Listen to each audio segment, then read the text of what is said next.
Namaskaram. So let's start with the accounts ka chapter number 1. So we are starting the theoretical framework chapter. The purpose of recording this particular chapter is to benefit many student past, present and future.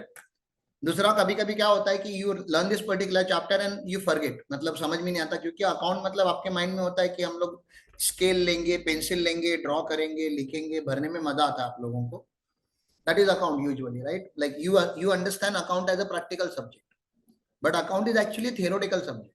Theory है accounts, उसका जो application है वो practical है, लेकिन लिखा account जहां लिखा गया है वो टेबल में नहीं लिखा गया है, वो तो थ्योरी में लिखा गया है.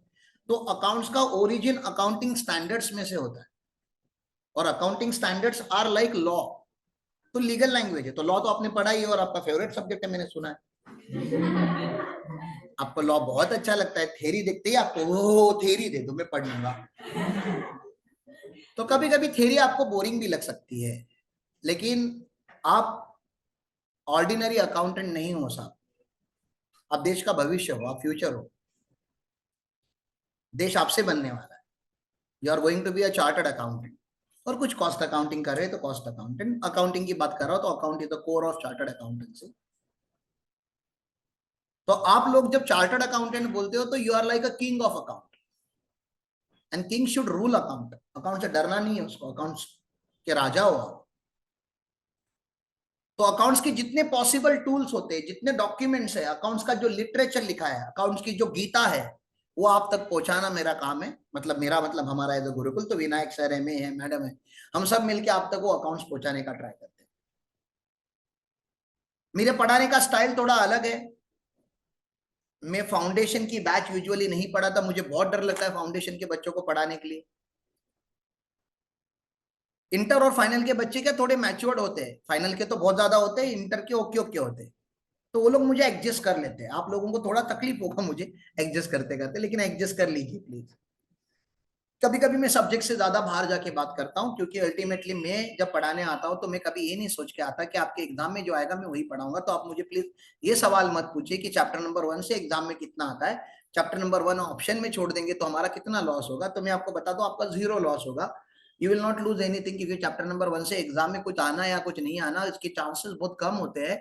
लेकिन अगर आगे जाके अगर आपको किसी ने किसी चीज का लॉजिक पूछ लिया कि बैलेंस शीट बना ही क्यों रहे हो, नहीं बनाना है ओके, फाइनल अकाउंट करते हो क्यों, तो उसका आपके पास आंसर नहीं होगा अगर आप चैप्टर नंबर 1 नहीं पढ़ोगे. तो यूनिट नंबर 1 नहीं, पूरा चैप्टर नंबर 1 बता रहा हूं. There are 9 units. तो चैप्टर नंबर 1 इसलिए पढ़ना है कि ये फाउंडेशन है अकाउंट्स का. चैप्टर नंबर 1 इसलिए पढ़ना है क्योंकि बाकी दुनिया ये चैप्टर नहीं पढ़ती. चैप्टर नंबर 1 इसलिए पढ़ना है क्योंकि आपके कॉलेज के प्रोफेसर ने आपको बोला है कि ये थ्योरी है, अकाउंट्स में थ्योरी का वेटेज ज्यादा है नहीं, तो पढ़ने की जरूरत नहीं है. आई एम सॉरी टू से दिस, लेकिन बहुत सारे अकाउंट्स के प्रोफेसर्स को भी चैप्टर नंबर 1 में क्या लिखा है वो नहीं पता. They are professors of accounts, लेकिन उनको चैप्टर नंबर 1 में थ्योरेटिकल फ्रेमवर्क जिसको हम बोलते हैं कि अकाउंट्स का थ्योरी, क्योंकि जैसे आपको बताते हैं ऑप्शन में छोड़ो, वैसे उन्होंने भी, उनके भी प्रोफेसर ने उनको बोला था ऑप्शन में छोड़ो, और तब से ये ऑप्शन में ही रह गया है. चार्टर्ड अकाउंटेंट बनने के टाइम पे आपको चीजें ऑप्शन में नहीं छोड़नी चाहिए. यू नेवर ने इंस्टीट्यूट कब खाली थ्योरी में से ही क्वेश्चन पूछ लेगा, तब क्या करोगे. और मुझे नहीं पता ये कब से चालू हुआ है हिस्ट्री में, इतिहास में कहीं ना कहीं तो ये चालू हुआ है. जहां से भी ये शुरू हुआ है वो गलत है. मुझे लग रहा है ब्रिटिशर्स के टाइम से ये शुरू हुआ रहेगा. ब्रिटिशर्स ने हम इंडियंस को एक बात समझाई कि तुम्हारा संस्कृत, तुम्हारा इंडियन कल्चर अनऑर्गेनाइज है, घटिया है, जबकि वो स्ट्रॉन्गेस्ट सिस्टम था. मैंने आपको इसके पहले भी बताया इंडियन इकोनॉमी, तो इसे एक हिस्टोरिकल ने इकोनॉमी के ऊपर बुक लिखा है, 16th सेंचुरी तक we were the top economy. अभी हम टॉप 5 में आते हैं ना. पहले 16 सेंचुरी ह्यूमन सिविलाइजेशन जब चालू हुआ तो पहले 16 सेंचुरी में 1 to 16, ऐसा नहीं हुआ अचानक से कभी बने, consistently first 16 century we were the top economy. जो कोलंबस वगैरह ये सब बड़े बड़े लोग जब इंडिया में आए तो वहां का सबसे बड़ा शिप लेके वो आए थे, सबसे एडवांस वेसल लेकर यहाँ पे आए थे। और यहाँ आने के बाद उन्होंने हमारे यहाँ पे देखा कि हमारे यहाँ पे उससे भी बड़े बड़े वेसल, उससे भी एडवांस सिस्टम्स पहले से लगे हुए हैं। भारत जो आजकल चालू है, भारत वर्सेस इंडिया, मैं भारत ही बोलूंगा, आई प्रेफर भारत। भारत ने कभी भी किसी भी साम्राज्य के ऊपर अटैक नहीं किया। हमारे ऊपर बहुत सारे हुए, लेकिन हमने किसी के ऊपर अटैक नहीं किया, क्योंकि हमारा पेट भरा हुआ था। अटैक कौन करेगा? जिसको कुछ चाहिए, they want something and they don't have it. तो जो गल्फ नेशंस है, वहां से हमारे यहाँ पे मुगलों ने अटैक किया, क्योंकि उनके यहाँ पे खेती होती ही नहीं थी, रेगिस्तान है वहां पे। हमारे यहाँ पे कल्टीवेटेबल लैंड थी, तो वो हमारे यहाँ पे आए, मसाले लेने आए, खाना लेने आए, अनाज लेने आए। और आते आते फिर पता चला इधर बार बार आके परचेस करने से अटैक करके इस राज्य को ही अपना बना लेते। That's how the history of India is written. India का, भारत का हिस्ट्री फिर से बदलने जा रहा है, आपके हाथों में है। We are going to be the leading economy. फिर से हम टॉप पे आने वाले हैं। टाइम लगेगा, ऑब्वियसली टाइम लगेगा, लेकिन जब तक आप जिंदा रहोगे, बूढ़े रहोगे, तब तक तो हो ही जाएगा। मतलब आपके सामने होने वाला है, और कोई और नहीं करने वाला, आप ही को करना है। आप चार्टर्ड अकाउंटेंट हो सब। मैं अगर बीकॉम वाले बच्चों से बात करूंगा तो देश बदलने की क्या बात करूं उनसे? मैं पागल हो गया हो क्या? सुबह जो उठ नहीं पाता उससे देश बदलने की बात करूं मैं? आज संडे है, यूजुअली आपको सोना चाहिए। बेचारे बच्चे कल पूरा दिन लेक्चर अटेंड करके, कुछ लोगों ने वॉलेंटियर किया गणपति का डेकोरेशन करने के लिए गुरुकुल के। तो उतना सब करने के बाद भी आज सुबह उठ के यहाँ पे आने के लिए एक एनर्जी लगती है, वो चार्टर्ड अकाउंटेंट स्टूडेंट में होती है, और आप लोगों में है। तो मैं आप लोगों का सबका आभार व्यक्त करता हूँ, एक थैंक यू बोलता हूँ अंदर ही दिल से, कि आप इतना एफर्ट्स ले रहे हो कि आप अपने आप को बदलो। आप अपने आप को बदलोगे, आपके खानदान के हालात बदल जाएंगे, आपके परिवार के हालात बदल जाएंगे। और ऐसे अगर सारे खानदान में एक रिस्पॉन्सिबल पर्सन अगर पैदा हो गया, तो हमारा देश बदलने के लिए ज्यादा टाइम नहीं लगेगा। तो आप देश के निर्माण में लगे हुए लोगों से मैं बात कर रहा हूं। तो जो देश बनाने वाले लोग हैं, वो जॉब ओरिएंटेड मेंटालिटी से नहीं पढ़ाई करनी चाहिए, because CA study curriculum is never a job oriented. वो ब्रिटिशर्स ने हमारे अंदर डाला था कि आपको इंग्लिश आनी चाहिए। क्यों? क्योंकि आपको जॉब मिलेगा, फिर गवर्नमेंट जॉब मिलेगा। आपको इंग्लिश आती रहेगी तो आपको ब्रिटिशर्स की चाटने का मौका मिलेगा। और वो मौका लेने के लिए लोगों ने इंग्लिश पढ़ना चालू किया। इंग्लिश से कोई नफरत नहीं, इंग्लिश हमारी भाषा है, बोली भाषा है। लॉ इंग्लिश में लिखा जाता है तो थोड़ा अंडरस्टैंडेबल होता है, क्योंकि मराठी में नहीं लिख सकते, हिंदी में नहीं लिख सकते। 28 स्टेट्स है हमारे, हर स्टेट की लैंग्वेज अलग है। कितनी लैंग्वेज में लॉ लिखोगे? तो English is a common understood language, not only in India but globally. तो हमें भी ग्लोबल बनना है, तो हम ग्लोबल से झगड़ा करके, ग्लोबल के अगेंस्ट जाके हम ग्लोबल नहीं बन सकते। ग्लोबल को अपनाना चाहिए, इंक्लूसिवनेस बोलते हैं, and India was the culture of inclusive. हमने किसी को नहीं रोका। तो इसलिए इंग्लिश इंग्लिश आपकी स्ट्रेंथ होनी चाहिए, वीकनेस नहीं। लेकिन क्यों इंग्लिश? जॉब मिलने के लिए। ये कितना घटिया! आपकी ताकत बढ़ने के लिए अगर आप इंग्लिश पढ़ते हो तो बहुत अच्छी बात है। जॉब की मेंटालिटी से नहीं पढ़ना है। तो वही जॉब की मेंटालिटी स्टूडेंट्स में एग्जाम ओरिएंटेड मेंटालिटी आ गई। जॉब किसको मिलेगा? उसको मिलेगा जिसको अच्छे मार्क्स मिलेंगे। तो पेरेंट्स ने अपने बच्चों को कूटना चालू किया बचपन से। पहले नहीं कूटते थे माँ बाप अपने बच्चों को। आपने रामायण में नहीं देखा होगा कि दशरथ जी राम को ले रहे और कूट रहे, इतने कम मार्क्स आए तेरे को। वहां पे बात की जाती थी, गुरु के ऊपर छोड़ देता, गुरुवर्य ये मेरी संतान है, आप लेके जाइए गुरुकुल में, जब कुछ करने के लायक होगा तो भेज दीजिए।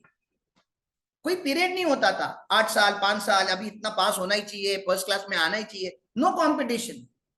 तो बहुत अच्छा कल्चर था हमारा एजुकेशन सिस्टम का, और प्रैक्टिकल और थ्योरी दोनों पढ़ाया जाता था। अब क्या हो गया? मार्क्स मतलब ओनली थ्योरी।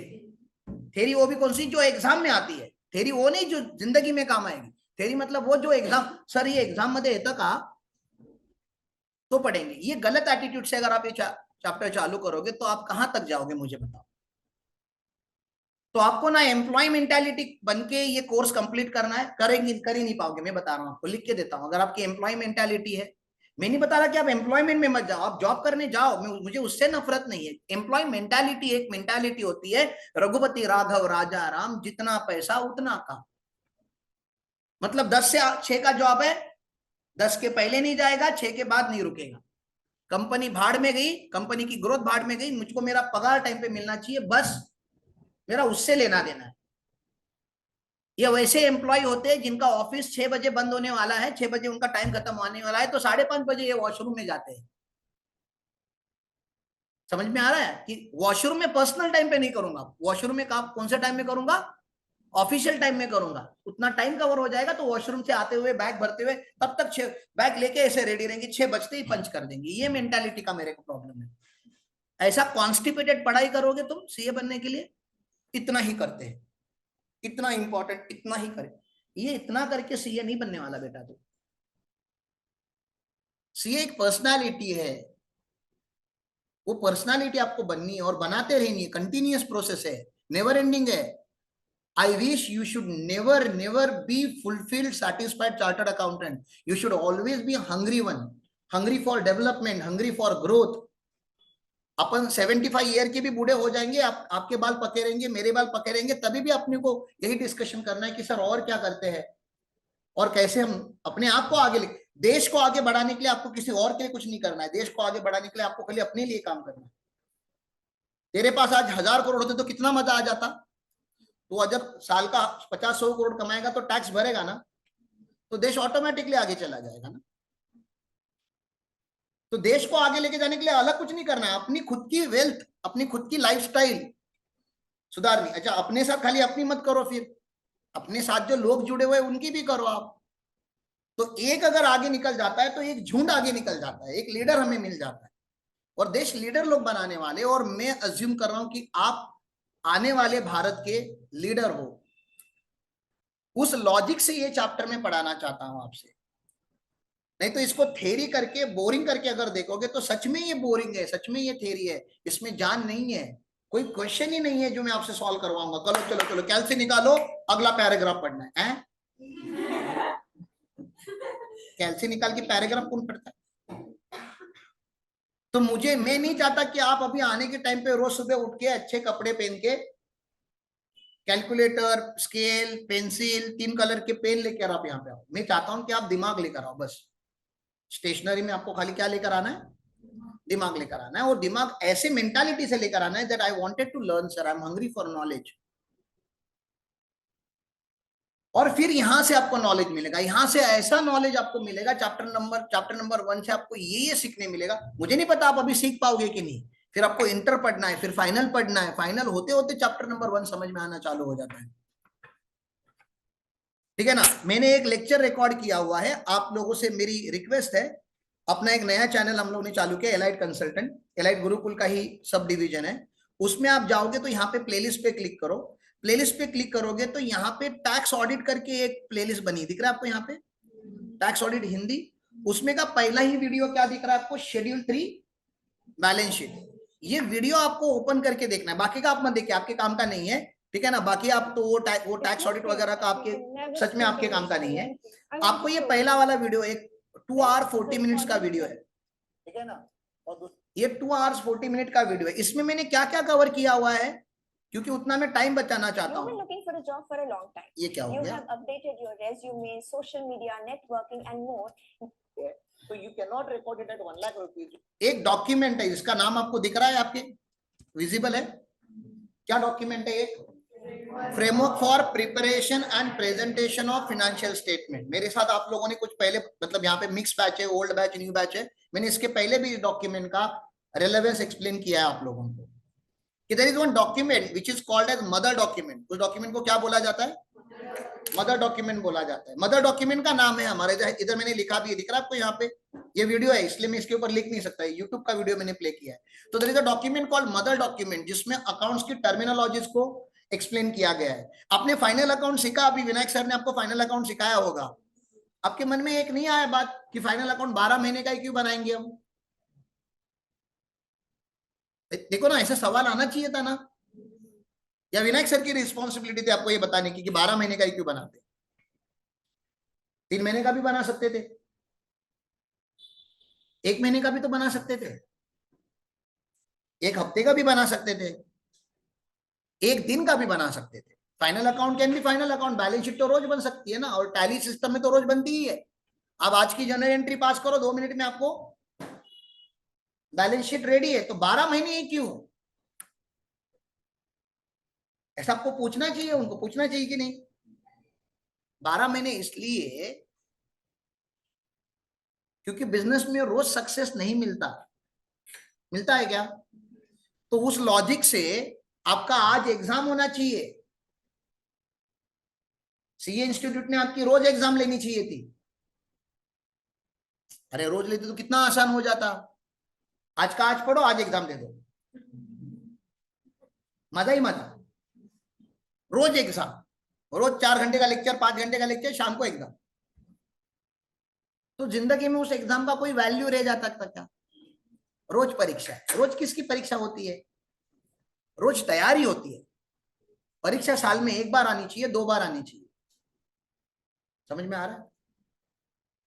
तो सीए इंस्टीट्यूट को भी पता है कि एक बच्चे को बनने के लिए 6 महीने से साल भर का टाइम लग सकता है एग्जाम के लिए, जिसमें 4 ही पेपर है। बिजनेस एग्जाम से बड़ा है कि छोटा है? Business, business actual business exam से तो बहुत बड़ा है। तो उसमें चैलेंजेस कितने आते रहेंगे।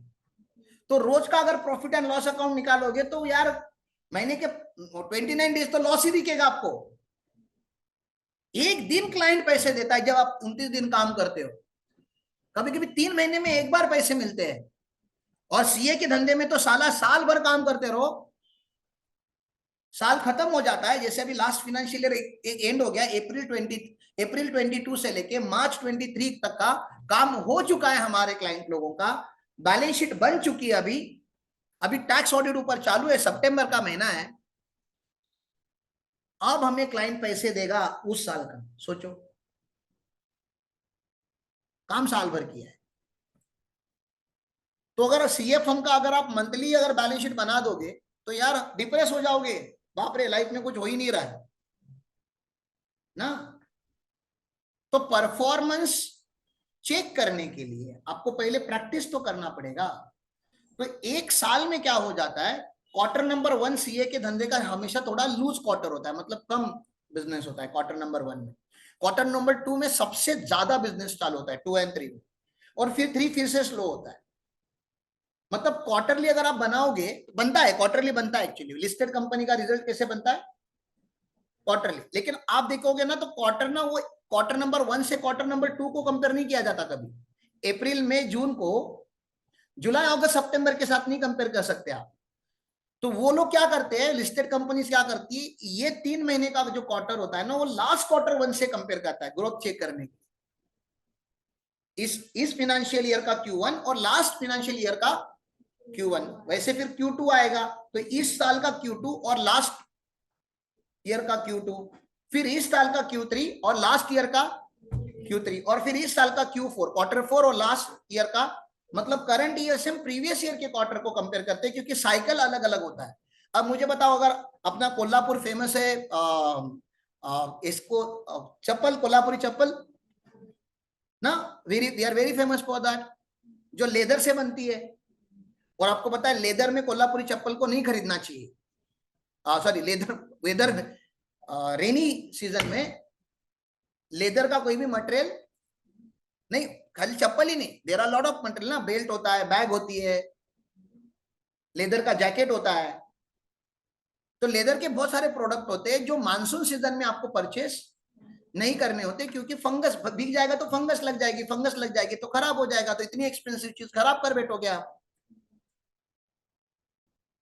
तो जिनका लेदर का बिजनेस है, आपको नहीं लग रहा monsoon is very slow period for them, seasonal business है। शुगर का भी कैसे होता है, शुगर 12 महीने तो ना क्या प्रोड्यूस होती है। शुगर केन बनता है 12 महीने में, क्योंकि हर दिन वो थोड़ा थोड़ा ग्रो होता है। लेकिन शुगर तो एक पर्टिकुलर पीरियड में हमको प्रोड्यूस करनी होती है, बेचनी साल भर होती है। तो there are lot of business which are seasonal in nature, cyclical in nature. Common understanding से 12 महीने में जितने अप्स एंड डाउन आने थे एक पर्टिकुलर बिजनेस में, उतने सारे कैप्चर हो जाते हैं। मतलब अच्छा और बुरा पीरियड का बैलेंस आउट हो जाता है 12 महीने।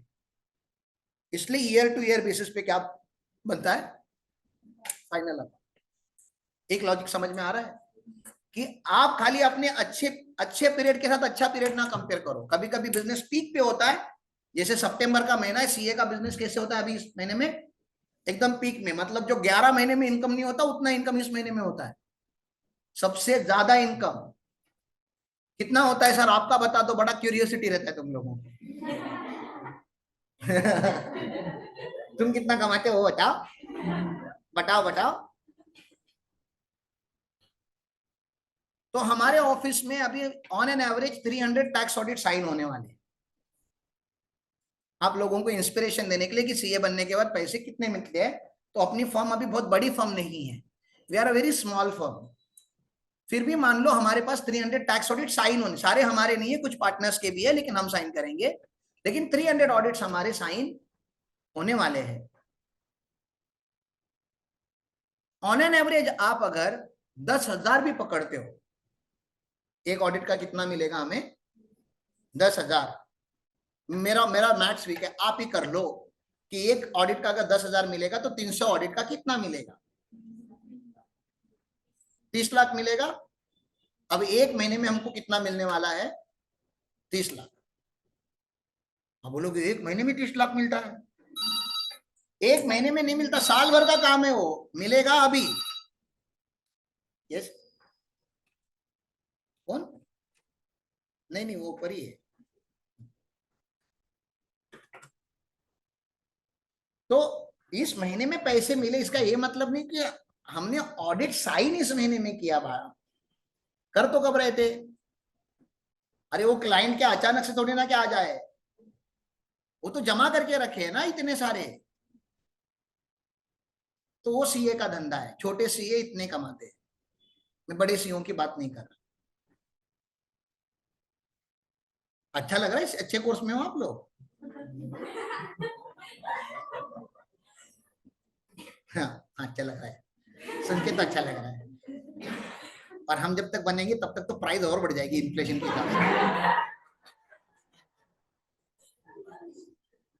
ये सच में इस कोर्स में जादू है। अच्छा, मैंने खाली आपको ऑडिट का गिनाया, फिर जीएसटी के क्लाइंट होंगे उनका इनकम अलग, अकाउंटिंग के क्लाइंट्स होंगे उनका अलग, कुछ क्लाइंट को केसेस आए, इनकम टैक्स ने पकड़ लिया, दबोच लिया, उनका अलग। वो तो 2-5 लाख जो मांगो देने के लिए रेडी होते हैं, सब बचा लो, बस कुछ भी कर लो, बचा लो अब बस। तो सब एडवांस बिजनेस है, लेकिन जो रेगुलर काम भी करोगे तो सर्वाइव तो कर ही जाओगे ना यार, ठीक है ना। तो सर्वाइवल हमारा प्रोटेक्टेड है, आप ऐसे कोर्स में हो, लेकिन नॉलेज होना चाहिए क्या ये सब हैंडल करने के लिए, बहुत अच्छा होना चाहिए। खाली प्रैक्टिकल होना चाहिए कि थियोरेटिकल भी होना चाहिए, खाली थियोरेटिकल होना चाहिए, नहीं प्रैक्टिकल भी, दोनों जरूरी। इसलिए सीए कोर्स डिजाइन ही ऐसे किया गया है कि भैया आपको आर्टिकलशिप भी करनी पड़ेगी, मतलब सीए के अंडर काम भी करना पड़ेगा। उन्होंने मिनिमम 3 साल 2 साल बोला है, लेकिन मेरी आर्टिकलशिप तो 7 साल की हुई, क्योंकि मैं थोड़ा स्लो, अपने को थोड़ा अपना ब्रेन ग्रोथ अपना स्लो होता है, तो मेरे को थोड़ा एक्स्ट्रा टाइम लग गया एक अच्छा सीए बनते बनते। तो मेरी आर्टिकलशिप 7 साल की हुई है। 7 year I have worked in number tree, जहाँ पे मैं बड़ा हुआ हूँ। 2008 से लेकर 2015 तक मैं वहां पे था। तो आप लोगों को भी प्रैक्टिकल के ऊपर जरा ताकत लगानी है, लेकिन प्रैक्टिकल तभी समझना चालू करोगे जब थ्योरी अच्छे से पता हो। ऐसा प्रैक्टिकल का क्या ही मतलब जिसकी थ्योरी आपको नहीं आती। तो हम थियोरेटिकल फ्रेमवर्क पढ़ने वाले, थियोरेटिकल फ्रेमवर्क का जो डॉक्यूमेंट है, जो लैंग्वेज यूज की गई थियोरेटिकल फ्रेमवर्क में, वो लैंग्वेज जहां डिफाइन की उस पेपर का नाम ये है। मैंने क्या बोला समझा, जो आपके 9 यूनिट्स है चैप्टर नंबर 1 में, उसका भी तो कहीं तो ओरिजिन होगा ना, आपके मॉडल में आया, मतलब कहीं तो गवर्नमेंट ने भी कहीं लिखा होगा। मॉडल तो इंस्टीट्यूट बनाती है, गवर्नमेंट ने कहा लिखा है, या ये हमारे देश में कहा कहाँ लिखा है ये चीज, तो ये मदर डॉक्यूमेंट में लिखी गई है। हाँ, मदर डॉक्यूमेंट भी इंस्टीट्यूट ने इशू किया है, सीए इंस्टीट्यूट ने इशू किया है, क्योंकि सीए इंस्टीट्यूट का प्राइमरी रिस्पॉन्सिबिलिटी है कि देश में अकाउंटिंग को एक स्टैंडर्डाइज किया जाए ना। स्टैंडर्डाइज मतलब समझते हो ना, सब अपने मन से अकाउंटिंग करेंगे चलेगा क्या। कुछ लोग बोलते हैं मैं पीएनएल के क्रेडिट में एक्सपेंस लिखेगा, उखाड़ लो जो उखाड़ना है, और डेबिट में इनकम लिखेगा। कौन बोला income minus expense is equal to profit, expense minus income is equal to profit. कौन बोलता है asset is equal to liability होना चाहिए, नहीं, एक्सपेंसेस इक्वल टू लाइबिलिटी होना चाहिए। अरे सब अपने हिसाब से लाएंगे तो चलेगा क्या? नहीं, हम सबका अंडरस्टैंडिंग कॉमन होना चाहिए, हम सबका लॉ कॉमन होना चाहिए। तो ये एक्ट नहीं है, कंपनीज एक्ट जैसा एक्ट नहीं है, एलएलपी एक्ट जैसा एक्ट नहीं है, कॉन्ट्रैक्ट एक्ट जैसा एक्ट नहीं है, लेकिन एक्ट से कम भी नहीं है। खाली इंस्टीट्यूट हमारी माँ है, सीए इंस्टीट्यूट हमारी क्या है? माँ है। माँ अपने बच्चों को बता रही है कि बेटा अकाउंटिंग करने के टाइम पे ये चीजें ध्यान रखना प्लीज। मैंने क्या बोला समझा? बेटा अभी बड़ा होके क्या करेगा? तो हम सब उनके बच्चे, हम सब मेंबर ऑफ इंस्टीट्यूट होते हैं सीए बनने के बाद। आप तो अभी अच्छे से बच्चे भी नहीं बने हो, मैं इंस्टीट्यूट का बच्चा हूं, बेटा हूं। इंस्टीट्यूट मेरी माँ है, मुझे बता रही है राम जब आप काम करने जाओगे मार्केट में तो ये कुछ स्टैंडर्ड्स है, इनको माइंड में रखना, ऐसी अकाउंटिंग होनी चाहिए। और ऐसे माँ ने मुझे ही नहीं बताया, जितने भी हमारे सीए इंस्टीट्यूट के मेंबर है सबको बताया, क्योंकि सारी बेटों की माँ एक ही है, तो अकाउंट्स इंडिया में स्टैंडर्डाइज हो गया। तो दिल्ली का भी जो बेटा है, दिल्ली का भी जो चार्टर्ड अकाउंटेंट है, वो जो नियम फॉलो कर रहा है, और मैं महाराष्ट्र का हूं, कोल्हापुर का हूं, मेरे नियम और उसके नियम सेम है, क्योंकि हमारी माँ कॉमन है। अगर स्टेट गवर्नमेंट के हाथ में पावर जाता तो दिल्ली का अकाउंटिंग अलग होता, कर्नाटका का अलग होता, महाराष्ट्र का अलग होता, गोवा का अलग होता। लेकिन हमारी इंस्टीट्यूट का नाम the institute of chartered accountant of Maharashtra नहीं है, हमारे इंस्टीट्यूट का नाम है the institute of chartered accountants of India. मतलब पूरे देश में जो कानून लगेगा अकाउंट्स का, उनका कॉमन होना चाहिए। तो वो जो लैंग्वेज लिखी गई है वो इस डॉक्यूमेंट में लिखी गई है, the framework for preparation and presentation of financial statement. Financial statement मतलब आप समझते हो, बैलेंस शीट, पी&एल अकाउंट जो बनाते हो। वैसे तो उसमें 5 आइटम आते हैं, balance sheet, profit and loss account, cash flow statement, statement of change in equity and notes to accounts. तो ये जो मैंने अभी बड़बड़ किया वो क्या है, वो इस वीडियो में ऑलरेडी रिकॉर्ड किया गया है। इस वीडियो में आप आगे आगे जाओगे तो मैंने बहुत सारी बातें इसमें कवर की गई है, कि पहले जर्नल, ये सब विनायक सर ने भी कवर किया है। ट्रांजैक्शन एंड इवेंट होंगे, ट्रांजैक्शन इवेंट नहीं होंगे तो अकाउंटिंग चालू नहीं होगी, ठीक है ना। ट्रांजैक्शन एंड इवेंट को रिकॉर्ड करने के लिए जर्नल एंट्री पास की जाती है। जर्नल एंट्री पास करने के लिए आपके पास गोल्डन रूल होने चाहिए। गोल्डन रूल मतलब सर वो 3 जो रूल है जो लुका पैसिओली ने बनाए थे, ठीक है ना, वो कौन से रूल है? तो रियल अकाउंट होगा तो debit what comes in, credit what goes out. हाँ, debit the receiver, credit the giver. Personal account and nominal account, debit all expenses and losses, credit all income and gains. तो Vinayak sir ने वो भी पढ़ाया होगा। और फिर जिनका मैथ्स अच्छा है उनको उन्होंने यूएस अकाउंटिंग रूल से भी पढ़ाया होगा कि डेबिट का बैलेंस पॉजिटिव होता है, क्रेडिट का बैलेंस नेगेटिव होता है। डेबिट में डेबिट ऐड करना होगा तो डेबिट करना पड़ता है, डेबिट में अगर क्रेडिट में ऐड करना होगा तो क्रेडिट में क्रेडिट करने के लिए क्रेडिट करना पड़ता है। डेबिट में से माइनस करना होगा तो डेबिट को क्रेडिट करना पड़ता है, क्रेडिट में से माइनस करना होगा तो क्रेडिट को डेबिट करना पड़ता है। ऐसा कुछ कुछ पढ़ाते हैं, वो आपने पढ़ लिया, ऐसा मैं अज्यूम कर रहा हूं, मैं आगे जा रहा हूं। जर्नल एंट्रीज करके आपने ट्रांजैक्शंस को रिकॉर्ड किया बुक में, लेकिन जर्नलाइज किया। जर्नल एंट्री आप लिखते हो तो आप कैसे लिखते हो? जर्नल एंट्री का फॉर्मेट क्या है बेटा? Date, particular, LF ledger folio, debit amount and credit amount. और उसमें भी आप क्या लिखते हो? एक एक तारीख लिखते हो, एक एक ट्रांजैक्शन लिखते हो। मतलब आज अगर मैंने 25 ट्रांजैक्शन किए होंगे सुबह से लेके, इलेक्ट्रिसिटी बिल भरा, रेंट पे किया, सैलरी पे की, 4 सेल्स किए, 5 परचेस किए, तो ये सारे ट्रांजैक्शन आप आज के रिकॉर्ड करोगे ना। बिजनेस चालू होते ही ट्रांजैक्शन होना चालू हो जाता है, और हर ट्रांजैक्शन को रिकॉर्ड किया जाता है, जर्नलाइज किया जाता है जर्नल एंट्रीज में ना। तो जर्नल एंट्री एक दिन में कितनी मारोगे? आज 25 ट्रांजैक्शन की, तो आज कितनी मारोगे? 25 ट्रांजैक्शन मारोगे आप। और कल 150 किए तो 150 मारोगे, और परसों 500 किए तो 500। आज आईसीआईसीआई बैंक है, पूरे देश में कितने ट्रांजैक्शन करेंगी वो? एंटिटी तो एक ही है ना, ब्रांचेस 10,000 है। एक एक ब्रांच ने भी अगर एक एक ट्रांजैक्शन किया तो 10,000 ट्रांजैक्शन हो गए। जबकि ब्रांच बैंक में लाइन लगी पड़ती है, आपको पता है। मतलब बैंक एक दिन में कम से कम एक ब्रांच कम से कम 500 ट्रांजैक्शन करता होगा। 10,000 ब्रांचेस है, इतने ट्रांजैक्शन, इतनी जन, पागल ही नहीं हो जाओगे आप? रिलायंस कितने ट्रांजैक्शन करता होगा? टाटा कितने ट्रांजैक्शन करते होंगे? बिग बाजार कितना ट्रांजैक्शन करता होगा? डिमार्ट कितना ट्रांजैक्शन, अरे केएफसी बर्गर खाया होगा आपने, वो कितने ट्रांजैक्शन करते होंगे? प्रैक्टिकली जर्नलाइज करना कितना डिफिकल्ट होगा, लेकिन करना तो पड़ता है, क्योंकि एंट्री वहीं से रिकॉर्ड होती है। तो अभी छोटा बिजनेस रहेगा तो आप किताबों पे लिखते थे पहले, जैसे आप अभी लिखते हो कॉलेजेस में, वो पहले बंद होना चाहिए। तुम्हारा कॉलेज को कब अक्कल आएगा मुझे भगवान मतलब पता नहीं। कम से कम इंस्टीट्यूट वाले अगर मेरे को सुनते रहेंगे तो मेरी बात सुन लो प्लीज, ये नोटबुक बंद करो। किताबों पे अभी नहीं लिखा जा रहा, मैंडेट करो, लैपटॉप लेकर आओ।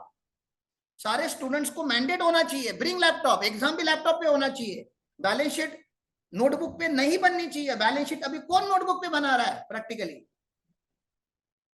कोई नहीं पढ़ा रहा है।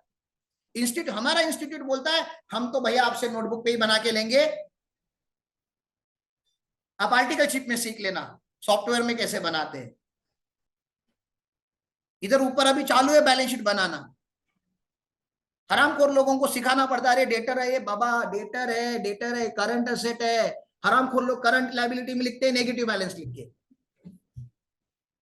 अक्कल तो होनी चाहिए ना। करंट लायबिलिटी में अगर कोई नेगेटिव है तो वो क्या है? करंट लायबिलिटी में एक पार्टी का नाम है जिसका बैलेंस नेगेटिव है, लायबिलिटी में नेगेटिव बैलेंस है। बैलेंस मतलब क्या है? वो डेटर है ना, वो पॉजिटिव कहां दिखेगा? करंट एसेट में ना।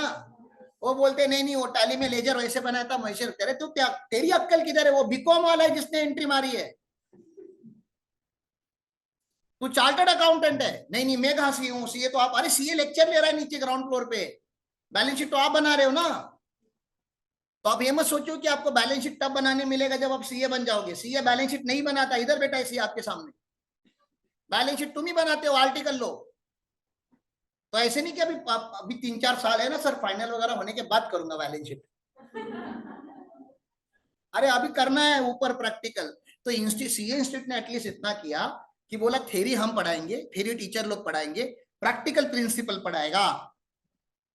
तो बच्चों को दो नॉलेज मिलना बहुत जरूरी है। कॉलेज वाले क्या कर रहे हैं अभी भी आपसे? थ्योरी पढ़ाने का नाटक कर रहे हैं बस। करते तो वो भी नहीं है, नहीं तो हमारी जिंदगी थोड़ी और आसान हो जाती। तो गवर्नमेंट को कुछ तो सीरियसली मतलब, साइंस में ऐसा हो गया तो डॉक्टर लोगों को मजाक मजाक में तुम्हारे जैसा पढ़ाया तो पास होने के लिए पढ़ो। अरे नहीं नहीं नहीं किडनी विडनी का मत करो, जरा डिफिकल्ट है वो, हार्ट वगैरह का। तू एक काम कर, तू तू खाली डेंटल और बोन का स्टडी कर, फ्रैक्चर वगैरह कैसे करना है वो। तो बाकी हार्ट से क्यों कर रहा है, बहुत कॉम्प्लिकेटेड है। ऑप्शन में छोड़ दे, 5 मार्क ले आता है। इंजीनियर के साथ वैसे किया तो हाँ हाँ ये इतनी बड़ी बिल्डिंग बनाने की कोई जरूरत नहीं है। आप बिल्डिंग बनाओगे तो गिरेगी ना। आप एक काम करो, चुपचाप ग्राउंड फ्लोर पे घर बनाना चलो। नहीं तो ये पिलर में स्ट्रेंथ कितनी है वो कैलकुलेट करना पड़ता है पहले। आप वीक पिलर पे 15 माले की 25 माले की बिल्डिंग नहीं बना सकते। और मुंबई में तो अभी 100 माले की बिल्डिंग बन रही है। वो इंजीनियर ने बोला नहीं नहीं ये तो सिलेबस में था ही नहीं, कितने एमएम का रॉड यूज करना है पता ही नहीं था, छोटा रॉड यूज किया, अच्छा ऊपर के 5 माले गिर गया।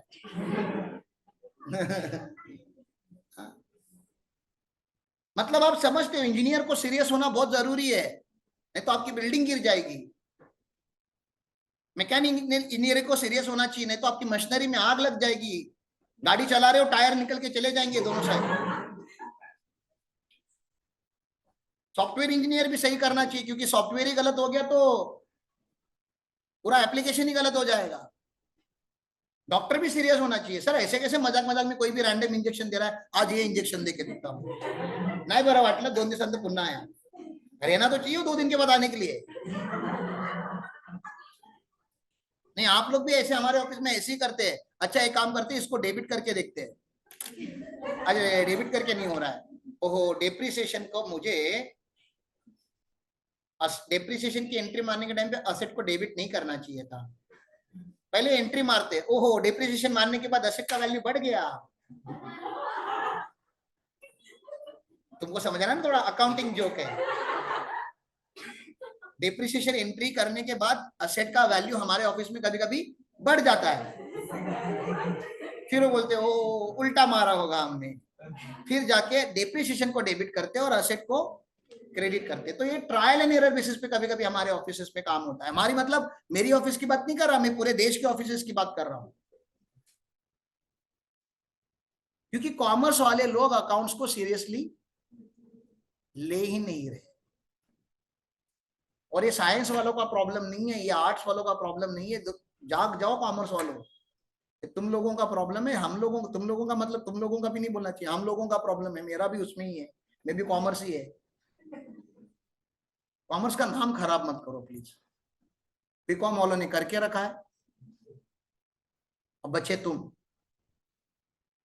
अगर तुमने भी वही स्ट्रैटेजी से पढ़ना चालू किया जो बीकॉम वाले लगा रहे हैं, तो गया सीए इंस्टीट्यूट की पूरी वैल्यू खत्म। आज इतना तो आपको पता है कि इधर ये लोग आसानी से आपको पास नहीं कर, इतना तो आप सबको पता है ना।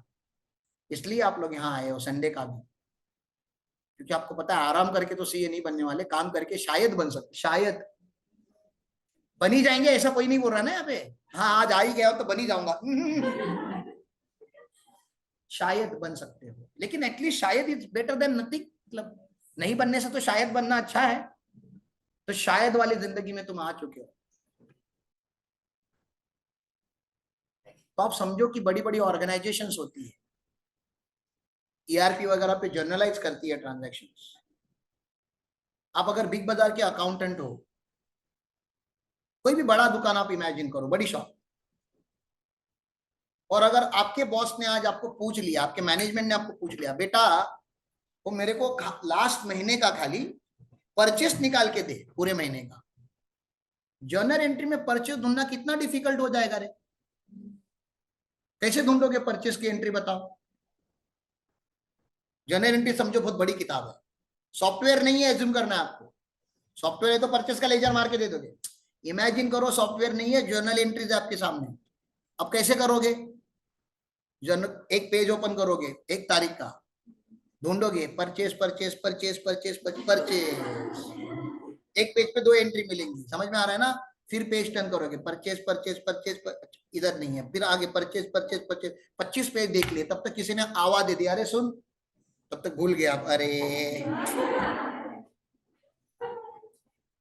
फिर से पेज नंबर 1 से। अच्छा उसने परचेस पूछा, जाने के बाद आप चले गए, परचेस सर पूरे महीने में 3 बार चेक करके दिया आपने उसको लिख के कि सर पूरे महीने में इतना परचेस किया है। फिर बोलता है मुझको सैलरी और सेल्स भी चाहिए। अब आप उसको गाली नहीं दोगे, फिर अभी जाना है आपको पहले पेज पे, फिर ढूंढना है अरे सैलरी सैलरी सैलरी। पहले ही बोल देता तो एक ही टाइम पे ढूंढता, purchase salary sales, purchase salary sales. अगर इसको ही हम थोड़ा लॉजिकल, ये लॉजिकल अकाउंटिंग है क्या।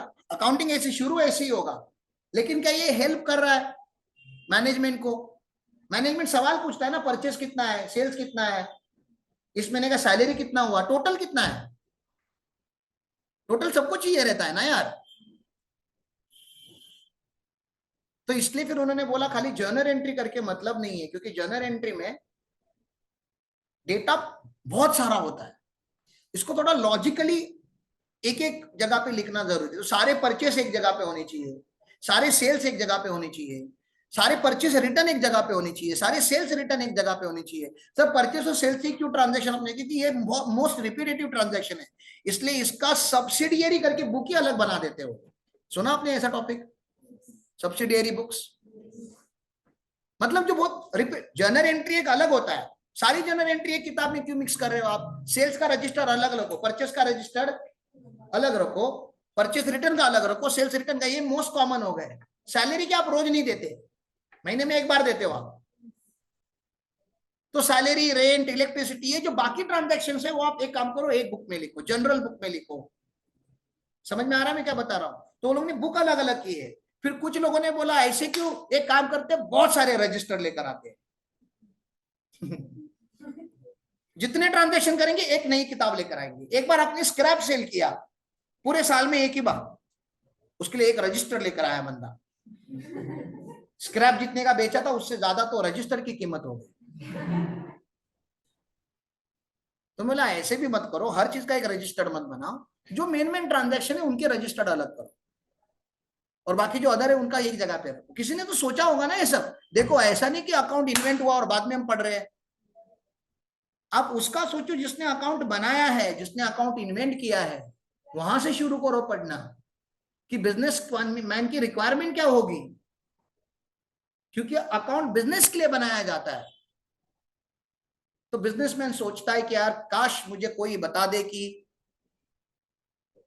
मुझे सारे जर्नल एंट्री में इंटरेस्ट नहीं है, 1800 जर्नल एंट्री मारे मेरे अकाउंटेंट ने इस महीने में, मेरे को सब में इंटरेस्ट सच में नहीं है, मैं बिजनेसमैन है, अकाउंटेंट थोड़ी ना क्या है, मुझे कोई एक पेज पे लिख के बता दे कि मैंने कितने ट्रांजैक्शंस किए, मोटा मोटी। जैसे सैलरी के मेरे पास 30 एम्प्लॉय है तो 30 लोगों को 30 सैलरी दी होगी, मेरे को टोटल चाहिए। अभी इसमें इस पूरे अपना एकदम छोटू सा गुरुकुल है, उसमें भी कितने सारे एसेट है मुझे बताओ। मेरे को एक एक बेंच नहीं जाके काउंट करना है, मुझे कोई बता दे कि टोटल ऑफिस में फर्नीचर कितना है। हमारा एक कंप्यूटर नहीं है, कम से कम 25-30 कंप्यूटर है, 10-12 लैपटॉप है, मुझे एक टोटल नंबर चाहिए कि हमारा टोटल कंप्यूटर्स कितना है, अलग अलग टाइम पे परचेज किया है। आप नहीं कितना अच्छा होगा ना मुझको एक पेज पे बता दोगे तो। आप बता रहे हो कंप्यूटर कितना है जानना चाहते हो, ये रहा जर्नल एंट्री, ढूंढो। अरे मेरी हालत खराब हो जाएगी ढूंढते ढूंढते। तो मैंने बोला कि एक एक पेज पे लिख के दो ना, मैं आपको बार बार सवाल पूछता हूं, अच्छा लगता है क्या? एक काम करो ना, जितनी भी आइटम है सब एक बार लिख के दो। उसको लेजर बोलते हो आप, क्या बोलते हो उसको? लेजर। लेजर एक आइटम का बनता है। फर्नीचर, ओके, फर्नीचर के लेजर में सारे ट्रांजैक्शन साल भर के किसके होंगे? खाली। और वो मंथली भी होता है, वो क्वार्टरली भी हो सकता है, और ये हायर साइड पे हम कैसा बनाते हैं? एनुअली। आप महीने का भी लेजर बना सकते हो, महीने टू महीने का ही लेजर बना सकते हो। तो जर्नलाइज एंट्रीज को आप पोस्ट करके क्या बनाते हो? लेजर बनाते हो। जर्नल एंट्री मारते हो उसको क्या कर दो? पोस्ट कर दो। फर्नीचर लिया तो एक जर्नल एंट्री में एंट्री मारो, और एक लेजर का, फर्नीचर का लेजर होगा वहां पे एक एंट्री मार के रखो। समझा मैंने क्या बोला? सैलरी पे किया, जर्नल एंट्री भी करो और लेजर में उसकी पोस्टिंग करो, क्योंकि कैश बैलेंस ऑटोमेटिकली क्या होते जाएगा फिर आपका। अरे अल्टीमेटली बिजनेसमैन को तो कैश बैलेंस भी चाहिए ना, मेरे पास पैसा कितना बचा इतने सारे ट्रांजेक्शन करने के बाद। तो कैश आती है जाती है, आती है जाती है, बैंक में पैसे आएंगे, बैंक से पैसे जाएंगे। तो साइमल्टेनियसली एक दूसरा लेजर बनते जा रहा है आपका, कैश बुक। वो बनना बहुत जरूरी है, क्योंकि businessman end of the month आके पूछेगा, बेटा 1800 ट्रांजेक्शन तो किए, कैश का बैलेंस कितना है बेटा? अच्छा, कैश का एक्चुअल में बैलेंस अलग है और बुक में अलग है, मतलब या तो अकाउंटेंट चोर है या अकाउंटेंट को अकाउंटिंग नहीं आती, उसने डेप्रिसिएशन भी कैश के बुक में मार के रखा है, जबकि डेप्रिसिएशन नॉन कैश एक्सपेंस है। तो आपको समझ में आना चाहिए कि ये क्यों बनाया जा रहा है। तो कैश लेजर भी बनेगा, सारे लेजर बन गए। अब लेजर अलग अलग थे, लेजर भी तो अलग अलग बनेंगे ना, बहुत सारे लेजर, समझो आपने कम से कम 40 लेजर बनाए, तो 40 लेजर मतलब 40 पेज हो गए। मैं बिजनेसमैन है साहब, मैं 40 पेज पढ़ू क्या? मेरे पास इतना टाइम रहता है क्या? नहीं। तो मैंने क्या बोला, 40 पेज का भी एक समरी हो सकता है ना, उस पेज को क्या बोलते हैं? Trial balance. मैंने क्या क्या बोला समझा अभी तक आपको? पहले आपने क्या किया, अलग अलग ट्रांजेक्शन एंड इवेंट किए, फिर क्या किया, उसका जर्नल एंट्री पास किया। जर्नल एंट्री में आपने नरेशन वगैरह भी बहुत अच्छे से लिखा कि ट्रांजैक्शन क्या है, आपको समझ में आए, ठीक है ना? फिर हमने क्या किया, उसकी पोस्टिंग की, कहाँ पे? लेजर्स में। लेजर्स क्यों बनाते हैं? ताकि उस पर्टिकुलर टाइप के ट्रांजैक्शन एक ही पेज पे कैप्चर हो जाए। फर्नीचर, सारे फर्नीचर के ट्रांजैक्शन आना चाहिए।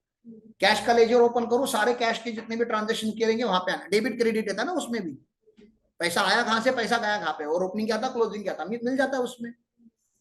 ऐसा हर ट्रांजैक्शन हर का लेजर बना दिया आपने। लेकिन अभी तक मुझको ये नहीं समझ रहा है, बहुत सारे लेजर बने, तो अभी आपको समरी बना के देनी पड़ेगी मुझे लेजर्स की। और लेजर की समरी जिस कागज पे बनती है उसका नाम होता है ट्रायल बैलेंस। सर इसका नाम ट्रायल बैलेंस क्यों रखा है? क्योंकि हम यहाँ ट्राई करते हैं बैलेंस करने को। What do we try to balance? क्या बैलेंस करना है हमको? Debit is equal to credit, और debit is equal to credit नहीं आया तो आपने कुछ तो कांड किया है, आपका भी डेटर फिर नेगेटिव है साहब करंट लाइबिलिटी में। तुम समझ रहे हो ना? मतलब तुमने कुछ तो गलत किया है, या कुछ किया ही नहीं है, भूल गए हो। गलत करने को एरर बोलते हैं, और नहीं करने को ओमिशन बोलते हैं। हाँ, ओमिट हो गया, भूल, वोमिट नहीं, ओमिट। मैं तो बोलते उल्टी अकाउंट में कहां से करूं। ओमिटेंस क्या मतलब? ओमिट करना मतलब क्या करना? भूल जाना। आपने ट्रांजैक्शन किया लेकिन आपने एंट्री नहीं मारी, या आपने डेबिट का इफेक्ट दिया लेकिन उसका क्रेडिट, डबल एंट्री होती है ना, डेबिट का इफेक्ट दिया लेकिन क्रेडिट का नहीं दिया, या डेबिट का इफेक्ट डेबिट साइड में दिया और क्रेडिट का इफेक्ट भी किसी और लेजर में जाके डेबिट में ही दिया, तो आपने दो डेबिट किए। पॉसिबल है ना दो, अरे ये सब गलतियां हो सकती है। या आपका ट्रांजैक्शन था 9540 का, आपने एंट्री मारा 4950 का। टाइपिंग करने के टाइम पे जादू होते, वो पता आपको ना, ये ऊपर बैठे लोग उसके हाथ ऐसे चलते हैं, बहुत फास्ट चलाते हो टैली वाले लोग हमारे जो होते हैं ना, उनके हाथ समझ में नहीं आएगा आपको उन्होंने कौन सा बटन दबाया, इतने फास्ट अकाउंटिंग करते, तो कभी कभी गलतियां हो जाती है। तो बैलेंस टैली नहीं होगा, ये समझ में आ रहा है आपको? जब बैलेंस टैली नहीं होगा तो आपका ट्रायल बैलेंस आपको बोलता है भैया बैलेंस आपका टैली हो नहीं रहा है, तो फिर से एक बार ट्राई करो। तब तक ट्राई करो जब तक डेबिट क्रेडिट ना बन जाए। इसलिए बीच में एक चैप्टर जाता है छोटू सा आपका, दो चैप्टर जाते हैं एक्चुअली। एक बीआरएस होता है, एक्चुअल कैश बैलेंस, और एक्चुअल बैंक बैलेंस आपकी बुक के बैलेंस से मैच नहीं हो रहा है, तो उसको क्या बोलते हैं? BRS, bank reconciliation statement. You are reconciling, reconciling मतलब आप एक्चुअल बैलेंसेस को बुक बैलेंसेस के साथ मैच कर रहे हो। दूसरा रेक्टिफिकेशन ऑफ एरर, तो आप वहां पे देखते हो कि आपने एरर ऑफ ओमिशन किया है, एरर ऑफ कमीशन किया है, कौन सा एरर किया, हो गया ना ये सब आपका, रेक्टिफिकेशन ऑफ एरर वगैरह हो गया आपका। तो उसका मैं लॉजिक बता रहा हूँ। रेक्टिफिकेशन करने के बाद जो ट्रायल बैलेंस बनता है वो ट्रायल बैलेंस होता है ऐसा, ठीक है ना। और ऐसा आप मंथली बेसिस पे करोगे, क्वार्टरली बेसिस पे करोगे, कि एनुअली बेसिस पे करोगे? आइडियली आप कुछ गलत कर रहे हो, मैं आपको पर्सनल लाइफ का सवाल पूछता हूं, आप कुछ तो गलत कर रहे हो, आपको रियलाइज हो गया कि आप कुछ गलत कर रहे हो, रेक्टिफाई एक साल के बाद करोगे कि इमीडिएट करोगे? इमीडिएट ना। आपको पता आप कहीं पे जा रहे हो और आपने रॉन्ग टर्न ले लिया है, आपका डेस्टिनेशन सी है लेकिन आप रोज उठ के रील देख रहे हो, रील बनाना आपका प्रोफेशन नहीं है, आपको पता चल रहा है कि आप गलत डायरेक्शन में जा रहे हो। रास्ते की बात करते हैं, आपको गोवा जाना है, आप बैंगलोर हाईवे पे हो, मुंबई बैंगलोर हाईवे पे, आपको पता है ना गोवा जाने के लिए उधर गोवा वे से यहाँ से टर्न मारना पड़ता है, नहीं तो मुंबई बैंगलोर हाईवे पे अगर आप स्ट्रेट चले जाओगे तो कहाँ पहुंच जाओगे? बैंगलोर पहुंच जाओगे ना। आपने थोड़ा वो गोवा वेस्ट का टर्न दिखता नहीं, क्योंकि उधर पता है आपको कोई ऐसा एरो नहीं दिखा है कि गोवा जाने के लिए यहाँ से, अगर आपका गूगल मैप पे ध्यान नहीं होगा तो आप आगे निकल जाओगे। एक दो बार हम खुद गए हुए रात के टाइम पे, बात करते करते आगे निकल गए, फिर पता चला अरे यार आगे आगे टर्न पीछे रह गया। तो जब हमको रियलाइज होता है कि हम रॉन्ग वे पे, तो हमको क्या करना चाहिए? 15 किलोमीटर आ गए बैंगलोर हाईवे पे रॉन्ग वे में, क्या करना चाहिए? यू टर्न लेना चाहिए ना, कि ये बोल दो नहीं अभी आ ही गया, एक काम करते चल बैंगलोर ही जाते, कौन पीछे जाएगा फिर से, ऐसा करना चाहिए क्या? नहीं। तो आपको पर्सनल लाइफ में भी जब ये रियल, पहले तो ये रियलाइज होने के लिए टाइम लग जाता है कि आप गलत रास्ते पे हो, आपके विचार रॉन्ग डायरेक्शन में जाना चालू हो चुके हैं, लेकिन the moment you realise it, don't wait for another moment, don't continue it, take a U turn, it takes some courage to take U turn, accept करो कि आप गलत हो, लेकिन आप गलत रहना नहीं चाहते हो, तो यू टर्न मार के फिर से सही रास्ता ढूंढो, क्योंकि आपका डेस्टिनेशन कुछ और है, आपको वहां पहुंचना है। बाकी जिंदगी में डिस्ट्रैक्शंस आते जाते रहेंगे, you are not suppose to be distracted, you are suppose to be focus. लेकिन आप गौतम बुद्धा लेवल पर नहीं पहुंचे हो कि कंप्लीट फोकस रहोगे, बीच बीच में तो यार यहाँ वहां से हवा लगती रहेगी, जवानी जो है तो वो तो चलते रहेगा, आते जाते रहेगा, लेकिन फोकस नहीं हिलना चाहिए। डिस्ट्रॉय हो गए, थोड़ा रास्ता खराब होगा चलेगा, यूटर्न मार के यहाँ वहां से कट मार के फिर से आना उसी रास्ते पे है, तो वो आप ध्यान रखो प्लीज। अकाउंटेंट को भी हम बोलते हैं ट्रायल बैलेंस 12 महीने के बाद मत बना नालायक, क्योंकि 12 महीने की गलतियां निकालना मतलब मरे हुए मुर्दे का पोस्टमार्टम करना हो गया। मंथली बेसिस पे ट्राई करो बैलेंस करने के लिए, बीआरएस मंथली बेसिस पे बनाओ, आसान होगा। क्यों? 12 महीने का बीआरएस बनाना और 1 महीने का बनाना आसान क्या है? क्योंकि अभी अभी ट्रांजैक्शंस हुए हैं ना, तो फटाफट आप ओनर वगैरह को जाके पूछ सकते हो सर ये पैसा कहाँ गया था, ये कहाँ से आया, तो आपको आंसर जल्दी मिलेंगे। इसलिए बीआरएस और ट्रायल बैलेंस हम प्रपोज करते हैं, हम रिक्वेस्ट करते हैं कि मंथली बेसिस पे अपने लेजर टैली करवाओ, ताकि ईयर एंड में ज्यादा तकलीफ ना आए। जिन्होंने नहीं किया उनके हालात देखो अभी आप ऑफिस में जाके, जिन्होंने बीआरएस साल भर में नहीं किया है, रेक्टिफिकेशन ऑफ एरर साल भर में नहीं किया है, जीएसटी के साथ सेल एंड परचेस को मैच नहीं किया है, अब ऊपर बैठ के कर रहे हो पूरे साल भर का, फ्रस्ट्रेट हो जाते हैं ऑफिस वाले हमारे। इतने हरामखोर क्लाइंट है। क्लाइंट हरामखोर नहीं, क्लाइंट हमेशा अच्छा होता है, उसका अकाउंटेंट हरामखोर है, जो बीकॉम एमकॉम करके गया, मास्टर ऑफ कॉमर्स बोलता है अपने आप को, और उसको गोल्डन रूल पूछो तो उल्टे बताता है। अब किसी भी एमकॉम वाले को पूछो चलते चलते, ये सुनना, वो कंसिस्टेंसी, कंजर्वेटिज्म और प्रूडेंस क्या होता है बता देना। क्या पूछो किसी भी एमकॉम वाले को, कंसिस्टेंसी, कंजर्वेटिज्म और प्रूडेंस। छोड़ दो, टीचर लोगों को पूछो आपके, लेकिन ये मैं पहले बता रहा है, सालों मैंने बोला, मैं इसे मत बताओ, और पूछो भी मत, लेकिन पोलाइटली आप पूछ सकते हो। ऐसे ऐसे मत पूछो कि आपको पता है क्या, ऐसे जाके तो पूछ सकते हो ना, सर ते ना मी एक चॅप्टर वाचत होते, त्यामध्ये ना प्रुडन्स, कन्सिस्टन्सी आणि कन्झर्वेटिव्ह हे 3 शब्द आले होते, मला बाकी सगळं कळालं पण ते नाही कळालं काय आहे ते। आप बताओ ना क्या होता है। वो बताएगा आपको, लेकिन आपको अग्री करना है क्या उसने जो बताया वही होगा, मानना है क्या? नहीं, आपको आके मॉड्यूल में पढ़ना है कि मॉड्यूल ने क्या लिखा है, और अगर मॉड्यूल में जो लिखा है वो पढ़ने के बाद भी अगर तुमको नहीं समझ रहा है, मॉड्यूल में लिखा है अच्छे से कि कंसिस्टेंसी क्या है, प्रूडेंस क्या है, कंजर्वेटिज्म क्या है, ये लिखा है अच्छे से। मैंने 3 ही शब्द लिए, वैसे तो उन्होंने 10-12 शब्द लिखे जो आपको आने चाहिए एज ए चार्टर्ड अकाउंटेंट, जो नॉर्मल लोगों को नहीं आते। आपको ट्राई करना है, कर लीजिए, बिजनेसमैन को पूछ लीजिए, अगर आपके डैडी बिजनेसमैन है तो घर पे तो कर ही सकते हो, पापा वो प्रूडेंस क्या होता है? पापा बोले कि बस बाबा, प्रूडेंस यही था कि तुझको पैदा नहीं करना था। I was not prudent in that decision. अगर वहां गलती नहीं होती तो आज ये सवाल का जवाब नहीं देना पड़ता। अगर पापा को प्रूडेंट आता है तो पापा ये बोलने की कि तभी मैं इम्प्रूडेंट था। मतलब तभी मैंने प्रूडेंट डिसीजन नहीं ली थी। तो प्रूडेंट कुछ डिसीजंस होते हैं, अकाउंट्स में आप पढ़ोगे आगे जाके। प्रूडेंस मतलब कॉमन सेंस, और कुछ नहीं, ज्यादा उसका भाषा डेफिनेशन कॉमन सेंस। क्या आपको ये ट्रायल बैलेंस एनुअल बेसिस पे टैली करना प्रूडेंट है कि मंथली बेसिस पे टैली करना प्रूडेंट है? क्या किया आपने, कौन सा आंसर दिया आपने? प्रूडेंट आंसर दिया, मतलब जो रीजनेबल है, जो सेंसिबल है। एज अ स्टूडेंट आप लोगों को दारू सिगरेट लेके लेक्चर में आना चाहिए कि किताबें लेके आना चाहिए? हाँ, ये पता है ना, ये बॉयज लोग, ये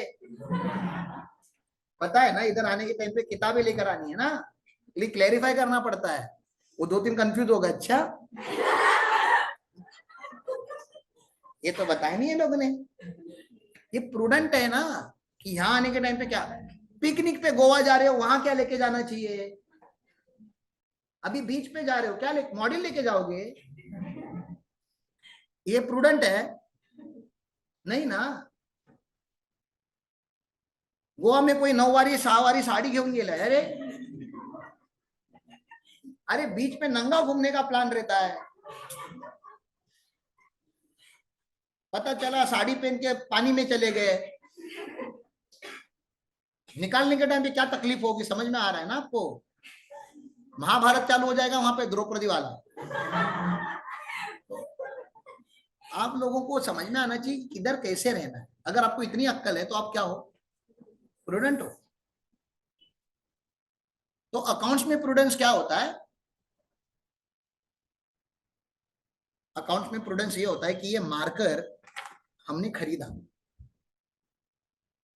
हम लोगों ने, एलिट गुरुकुल की प्रॉपर्टी है, ये बैलेंस शीट में होना चाहिए, असेट में।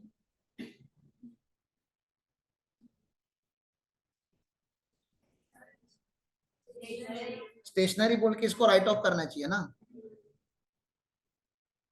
क्यों?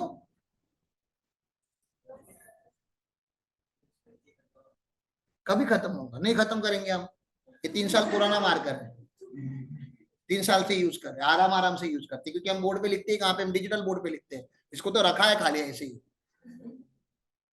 तो अब बताओ,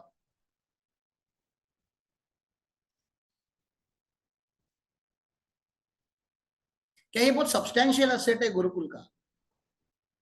अगर मुझे कोई पोताएगा, राम सर आपकी जायदाद क्या है? 25 मार्कर है मेरे पास,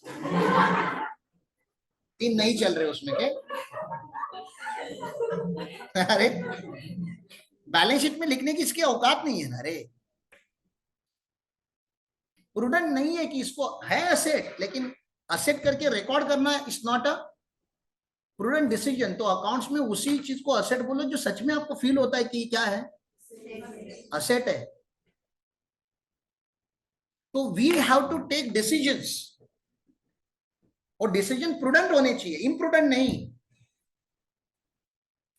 ये हम लोगों को पता होना चाहिए, चार्टर्ड अकाउंटेंट को पता होना चाहिए, आप लोगों को पता होना चाहिए। बीकॉम वालों से कैसे बात करो ये सब। अच्छा मैं बीकॉम बीकॉम बात बार जलील करता हूं उनको, मुझको उनका इंसल्ट करने का कोई इंटरेस्ट नहीं है। हम लोग फ्रस्ट्रेट है उनके काम से। और ये आप लोगों को आज नहीं पता चलेगा, जब आप ऑडिट करने बैठोगे तो आपको पता चलेगा कितने चमत्कारी लोग होते हैं।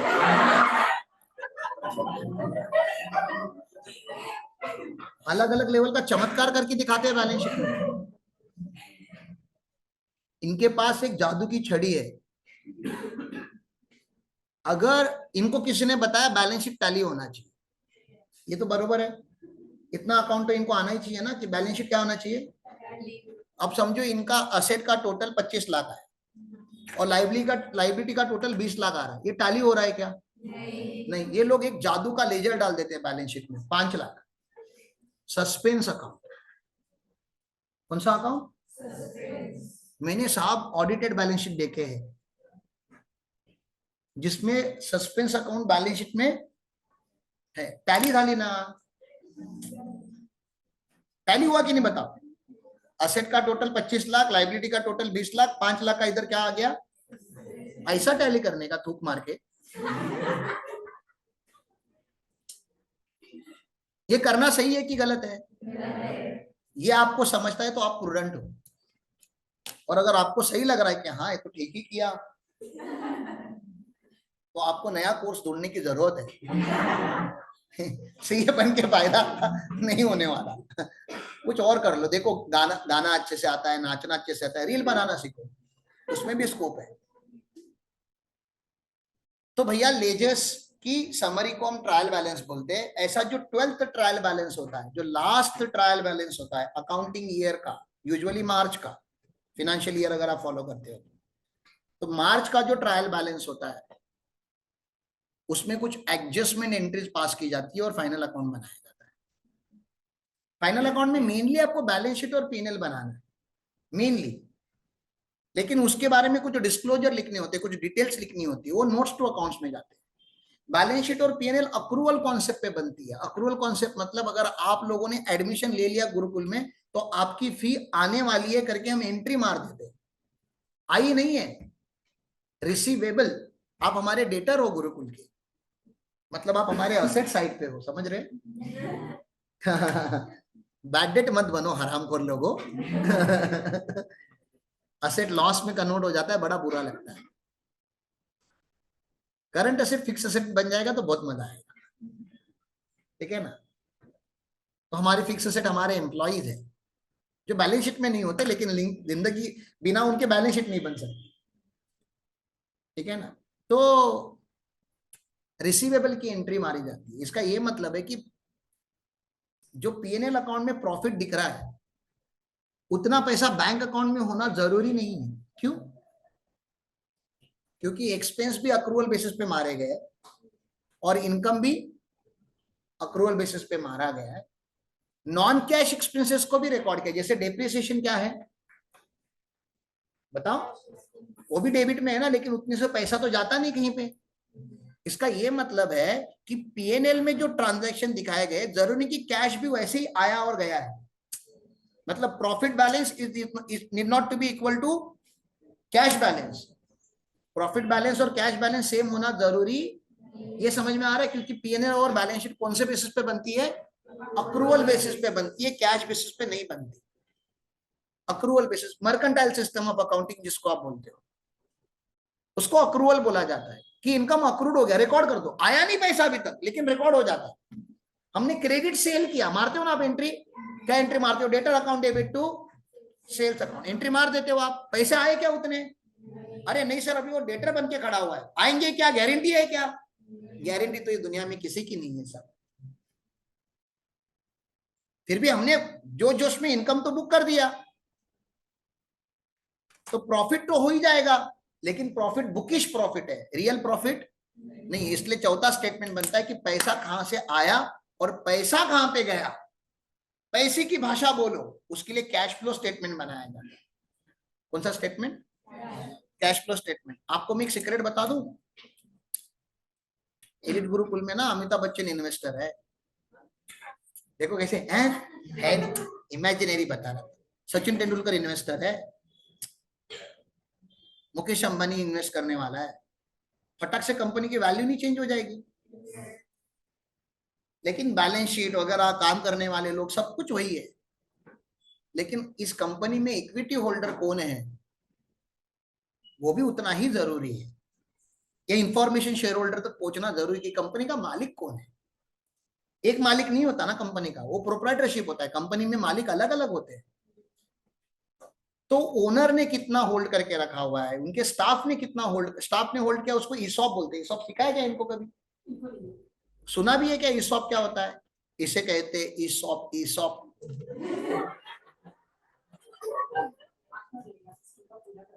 करो ना, चालू में ही करो।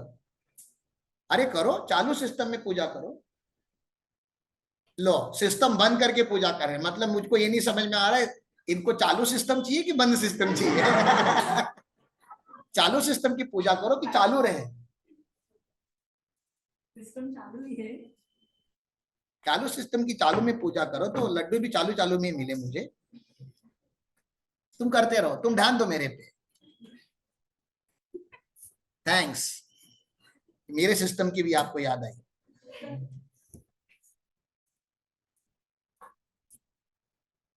बिजनेस में ओनर कौन है उससे फर्क पड़ता है, बहुत फर्क पड़ता है इमोशनल लेवल पे। क्योंकि बिजनेस कितना भी आप बोल लो, नंबर गेम है, फिनेंस गेम है, असेट्स है, लाइबिलिटीज है, स्ट्रैटेजी है, एक बहुत बड़ी लेवल पे जाके देखोगे तो बिजनेस भी एक इमोशन ही है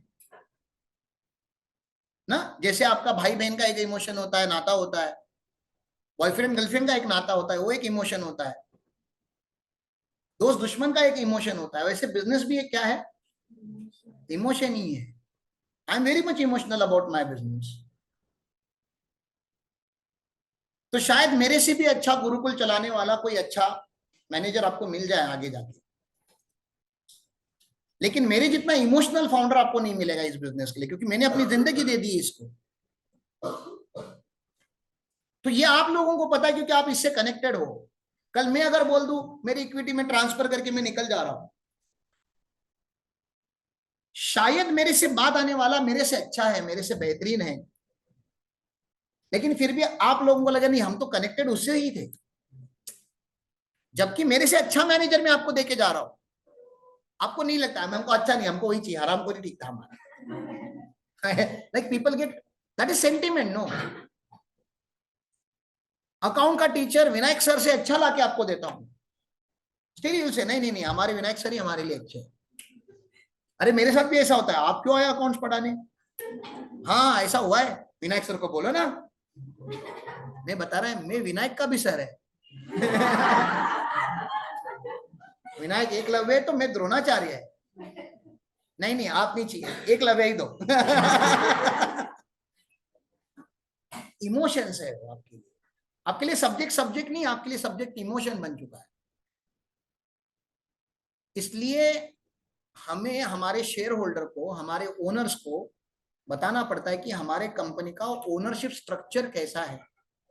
उसको बोलते हैं statement of change in equity, कि इस साल में कोई चेंज हुआ है क्या, ओपनिंग में कैपिटल कितना था, एंड में कैपिटल कितना है, कितने कितना कैपिटल ऐड किया है, किसने लेस किया है, ये सब पता होना चाहिए। वो पांचवा स्टेटमेंट है।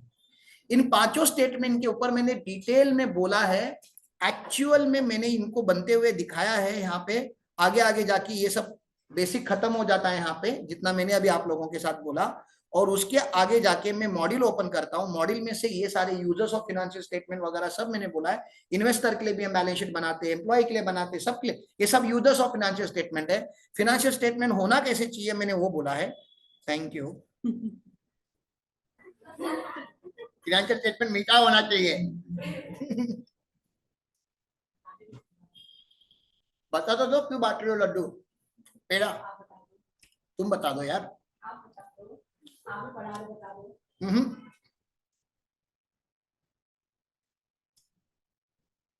हमारे खानदान का ऐसा कोई दिन नहीं होता।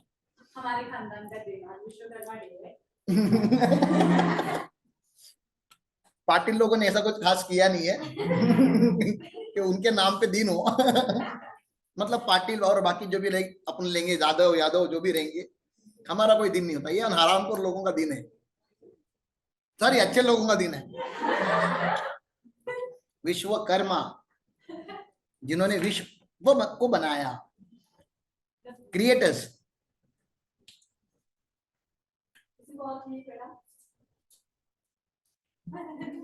सब डाइट पर चले जाओ। ऐसा मैं सोचता हूँ लेकिन मैं हूं नहीं, वरना रंजन थैंक्स गंदा है, हम मुझे उधर मत चलेगा। थोड़ा मार्कर भी जाना चाहिए पे, विटामिन मार्कर है वो, चाहिए रहता है। लेकिन ना बोलते नहीं है, शर्माते बहुत है बच्चे हमारे। थोड़ा ट्रेनिंग देना पड़ेगा कि हमको आजादी मांग के नहीं मिली थी, छीननी पड़ी थी। तो पेड़ा ऐसे नहीं लेने का, ऐसे लेने का।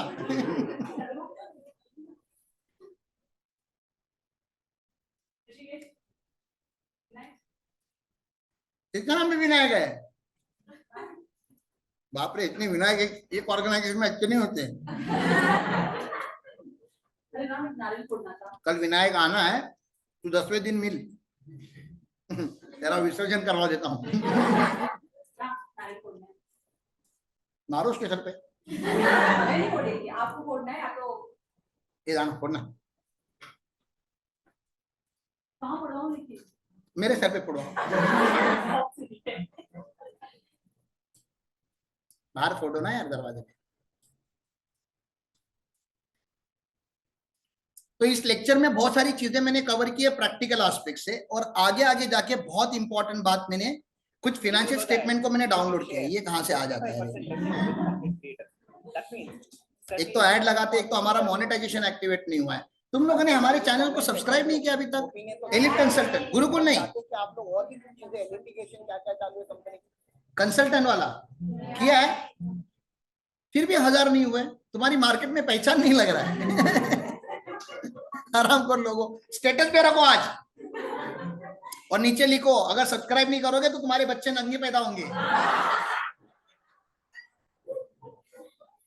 डराओ लोगों को, रिक्वेस्ट करके हो गया, बोलो बोलो हमको आजादी मांग के नहीं मिली थी, छीन ली थी हमने। तो हम सब्सक्राइबर ऐसे रिक्वेस्ट करके नहीं बढ़ाते, छीन लेते, शराब दे देते हैं। देखो नहीं करोगे तो बच्चे नंगे पैदा होने वाले, मैं रिस्पॉन्सिबल नहीं करूँ चीज के लिए।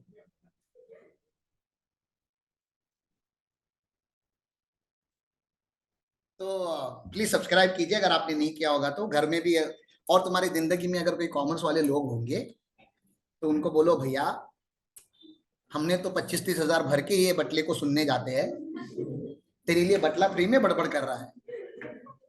हाँ, बटला मतलब मैं, जिनकी हाइट कम होती है उनको बटला बोलते हैं। काय रे सिद्धू? हम लोग हमारे गुरुकुल में एक नया एक डिवीजन बनाएंगे, बटला बटालियन, और हमारा टैगलिंग होगा मूर्तिलान कीर्ति महान। तो हमारी हाइट छोटी, इसका ये मतलब नहीं कि हमारे विचार छोटे। तो इस वीडियो में आगे आगे जाओगे तो मैंने एनुअल रिपोर्ट को रीड करना बताया, जो आपके सिलेबस में नहीं है, लेकिन आप लोग ये लास्ट क्लास वाला पार्ट तो अच्छे से देख लो प्लीज। प्रैक्टिकली बैलेंस शीट दिखता कैसे है आपको दिखना चाहिए। और इस वीडियो में मैंने बोला है कम से कम आप लोगों को 10 एनुअल रिपोर्ट पढ़ने हैं, सिलेबस का नहीं है। लेकिन अगेन वही बात जो मैंने शुरू किया था, हम सिलेबस के लिए पढ़ ही नहीं रहे,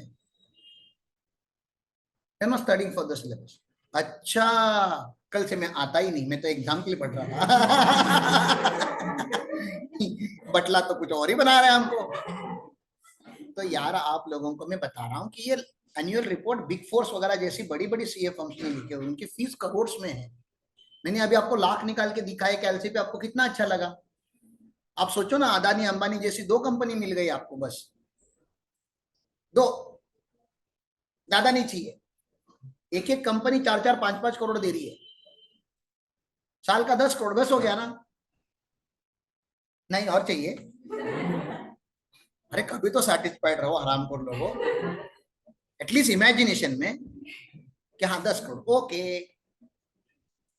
बोलो कि हमको कैसे मिलेगी, अरे जिसको अभी मिली है उसको अगर फाउंडेशन पे पूछते हैं आगे जाके रिलायंस मिलेगी तो वो भी हंसता ही ना आप जैसे। आगे जाके जिंदगी कितनी बड़ी होने वाली, कितनी बेहतरीन होने वाली, वो आप इमेजिन भी नहीं कर पाते। बहुत बड़ी जिंदगी है हम लोगों की, बहुत बड़ी है, बहुत पावरफुल लोग हैं हम लोग। हम लोग दिखते ऐसे छोटे मोटे हैं। आप इमेजिन करो कि आप सच में 25 साल के बाद क्या बनोगे। इमेजिन करो, सीए बन चुके हो ऑलरेडी, एक्सपीरियंस है, घर गाड़ी बंगला सब कुछ है, वो सब छोड़ दो, वो तो 5-6 साल में ही हो गया। आगे जाओ और 2050 में हम कैसे दिखेंगे एक दूसरे को जब मिलेंगे तो। 2050 की बात कर रहा हूं मैं। वीक रहोगे कि पावरफुल रहोगे? पावरफुल रहोगे ना, एक दूसरे के लाइफ में बताने जैसा कुछ तो होगा। अब हम इमेजिन भी नहीं कर पा रहे कि हम कितने बड़े होंगे, हम उतने बड़े हैं। समझ रहे हैं ना, हिमालय को इमेजिन करो तो इमेजिनेशन कर पाओगे कि हम हिमालय, हाँ इतना बड़ा पर्वत है, लेकिन हम कितने बड़े होंगे ये हमें खुद को नहीं पता। हम उतने बड़े होने वाले, उतना तो गारंटीड है। और इस पूरी जर्नी में पास होना बहुत इंपॉर्टेंट नहीं है, इस पूरी जर्नी में सक्सेसफुल होना बहुत इंपॉर्टेंट है, क्योंकि सक्सेसफुल होना और पास होने में अंतर बहुत बड़ा है। 2050 में मिलके मुझको आप अपनी सीए फाउंडेशन के मार्क्स नहीं गिराओगे। सर आपको पता है फाउंडेशन में मैं आपका स्टूडेंट था 25 साल पहले, मेरे को ना अकाउंट्स में 40 आए थे सर। मुझे वो नहीं सुनना है कभी। मुझे ये सुनना है कि sir I started a company and company has cross 10,000 crore का बेंचमार्क सर, विथ 30% मार्जिन। खाली टर्नओवर होना इंपॉर्टेंट नहीं है, नीचे प्रॉफिट होना भी उतना ही इंपॉर्टेंट है। तो ज्यादा नहीं सर, 3,000 करोड़ का हमने प्रॉफिट बनाया, उसका 30% मतलब 1,000 करोड़ देश को टैक्स दिया है सर, ज्यादा नहीं दिया। और उसके बाद भी 2,000 करोड़ बचे हैं सर। हमें लगता है कि सर अब हमारे ऑडिटर होने चाहिए। बिजनेस, फ्यूचर में भी मैं आप लोगों से बिजनेस एक्सपेक्ट कर रहा हूं। अब हमारे ऑडिटर बन जाइए सर, बहुत अच्छा लगेगा मुझे आप लोगों की बैलेंस शीट के ऊपर साइन करने। और अगर आप ये नहीं कर पाए तो मैं बिजनेस कर लेता हूं, आप सीए बन जाइए, आप मेरे बैलेंस शीट पे साइन कीजिए। कुछ तो करो, या बिजनेसमैन बनो या सीए बनो, या दोनों बनो। जैसे हम बनने का ट्राई कर रहे हैं, हम दोनों बनने का ट्राई कर रहे हैं। एलिट गुरुकुल बिजनेस है हमारा, सीए हमारा प्रोफेशन है। Elite Gurukul limited company, limited ही क्यों? मैडम ने वो तो पढ़ाया होगा अभी, लिमिटेड और प्राइवेट। अरे लिमिटेड कंपनी का डेफिनेशन बड़ा सेक्सी होता है, पढ़ा आपने लिमिटेड कंपनी का definition? Limited company is a company which is not a private limited. Public limited company is a company which is not a private company. कितना जिंदगी भी इतनी आसान हो जाएगी, मजा ही आ जाएगा नहीं? लेकिन फिर प्राइवेट लिमिटेड कंपनी पढ़नी पड़ती है, वहां आप ऐसे नहीं बोल सकते private limited company is a company which is not a public limited. You can't do that no, उतनी भी आसान नहीं है जिंदगी। तो हम public limited company means which is not a private limited company. क्योंकि सवाल एक सवाल का जवाब दो मुझे, can a private limited company become a listed company? Listed company मतलब जो शेयर मार्केट में लिस्टेड है, स्टॉक एक्सचेंज पे। तो क्या प्राइवेट लिमिटेड कंपनी लिस्ट हो सकती है? उसका नाम ही क्या है? प्राइवेट। प्राइवेट मतलब समझ रहे हो ना, प्राइवेटली होल्ड करना है। परिवार के लोग हैं, दोस्त यार है, 15, 20, 25, 50 लोग उसको होल्ड करते हैं, वो प्राइवेटली हो गया। रिलायंस क्या है? Public limited and listed. समझ में आ रहा है ना? लिस्टेड क्यों है? क्योंकि वो पब्लिक लिमिटेड है, क्योंकि पब्लिक एट अ लार्ज उस कंपनी में इन्वेस्ट है। रिलायंस अभी कंपनी नहीं है, रिलायंस एक इमोशन है। अदानी कंपनी नहीं, अदानी इमोशन है। टाटा कंपनी नहीं है, टाटा इमोशंस है। क्योंकि लाखों लोग उससे, लाखों लोगों का घर चलता है उन कंपनी से, लाखों, एक दो नहीं, लाखों, और इनडायरेक्टली करोड़ों।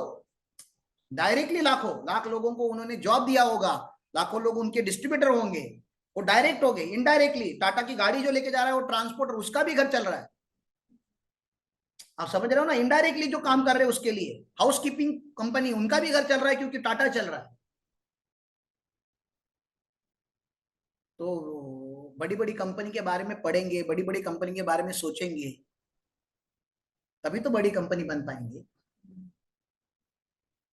और हर बड़ी कंपनी कभी तो थी नहीं।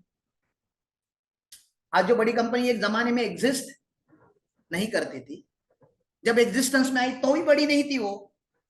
शुरुआत सबकी छोटे से ही होती है। आपको नहीं लगता ऐसे अगर आप 20 25 50 कंपनी की अगर जर्नी पढ़ लोगे तो आपको अच्छा खासा एक रोड मैप मिल जाएगा बड़ी कंपनी बनने का। मैंने क्या बोला समझा आप लोगों को? आप नहीं चाहते आपकी कंपनी बड़ी हो? चाहते हो कि नहीं? पहले चाहत डिफाइन करो। Do you want a big company और small company? Big company. How do we develop big companies, sir? How do we build big company? You start with a small company. How do I start small company? You have to start like this. Sir लेकिन वो को founder लगते हैं। Business चलाने के लिए founder होता है और फाउंडर अकेला काम नहीं कर सकता, नहीं तो प्रोप्राइटरशिप बन जाएगी। बड़ा करने के लिए क्या लगते हैं? और भी लोग लगते हैं। तो क्या करो? तो शादी करो कंपनी सेक्रेटरी से, आप सीए हो तो। अरे मजाक क्या कर रहा है? मतलब को मजाक लग रहा है? देखो सीए फॉर्म में से सीएस को बिजनेस बहुत जाता है, तो घर का पैसा घर में ही रहने के लिए क्या करना चाहिए? देखो सीए से शादी करके कोई मतलब नहीं। क्यों? आप भी सीए, वो भी सीए, कंपटीशन चालू हो जाएगा ना घर में। लेकिन आप सीए वो डॉक्टर, अब कंपटीशन नहीं। आप पेशेंट ठीक करो और उनको मेरा कार्ड देते रहना। अलग अलग होना चाहिए ना थोड़ा सा, इसलिए हम मैडम को एग्जाम देने नहीं देते। तो आपको को फाउंडर बैच में मिलते हैं साहब। आपके बाजू में जो बेटा है आज आपको लगता है एकदम लुक्खा लफंगा है, इसे कुछ नहीं करना है जिंदगी में, आगे जाके वो क्या करेगा आपको नहीं पता, तो दोस्ती बनाए रखो, दुश्मनी नहीं। शायद वो आपका को फाउंडर है अगर आप पावरफुल हो तो, और अगर आप पावरफुल नहीं हो तो वो फाउंडर है, आप को फाउंडर बन जाओ। क्योंकि अकेले ना वो जीतने वाला है ना अकेले तुम जीतने वाले। सोचो इस बैच में 25-50 बच्चे हैं, 50 बच्चे साथ में आके सोचेंगे कि चलो बिजनेस करते हैं। छोटा बिजनेस होगा कि बड़ा बिजनेस होगा? और 25 बच्चे सोचते हैं 25 बिजनेस करेंगे अलग अलग। अब 25 छोटे बिजनेस आएंगे मार्केट में। हमको छोटा नहीं करना, हमें बड़ा करना है। अब सर हम कहाँ सोचने बेटे कि कहाँ से बिजनेस करे, कैसा करे, कहाँ से टीम लाए, कहाँ से सिस्टम्स लाए? बिजनेस ही इसलिए गुरुकुल ने पहले से बनाना चालू कर दिया आप ही लोगों के लिए। मैंने हर बार बोला है, आप हमारे स्टूडेंट नहीं हो, आप हमारे पार्ट हो। हाँ फाउंडेशन पे आप स्टूडेंट जैसे रहते हो, लेकिन फाउंडेशन कभी तो खत्म हो ही जाएगा ना, शुरू हुआ है तो जिस दिन आपके मन में चाहत आएगी कि सर अब मुझे बिजनेस करना है, खाली आपको ग्राउंड फ्लोर से फर्स्ट फ्लोर पे आना है, बस एक ही फ्लोर का चढ़ना है। अगर हमारे साथ करना चाहते हो, अलग भी कर सकते हो, हमारे से बड़ा भी कर सकते हो, हमसे अच्छा भी कर सकते हो, लेकिन अगर हमसे छोटा करना चाहते हो तो हम रिक्वेस्ट करते हैं कि अपना खुद का छोटा करने से अच्छा है जो एक बड़ा बिजनेस का निर्माण चालू हो चुका है, आप उसमें जुड़ जाओ। तो छोटी कंपनी कैसे चालू होती है उसका प्रूफ ऊपर है। ऐसे चालू होती है छोटी कंपनी। और बड़ी कंपनीज क्या होती है, वो लिस्टेड मार्केट में है। मैं आपको हाथ जोड़ के रिक्वेस्ट कर रहा हूं, ऐसे कम से कम 10 से 15 एनुअल रिपोर्ट डाउनलोड करो और उसको रीड करो,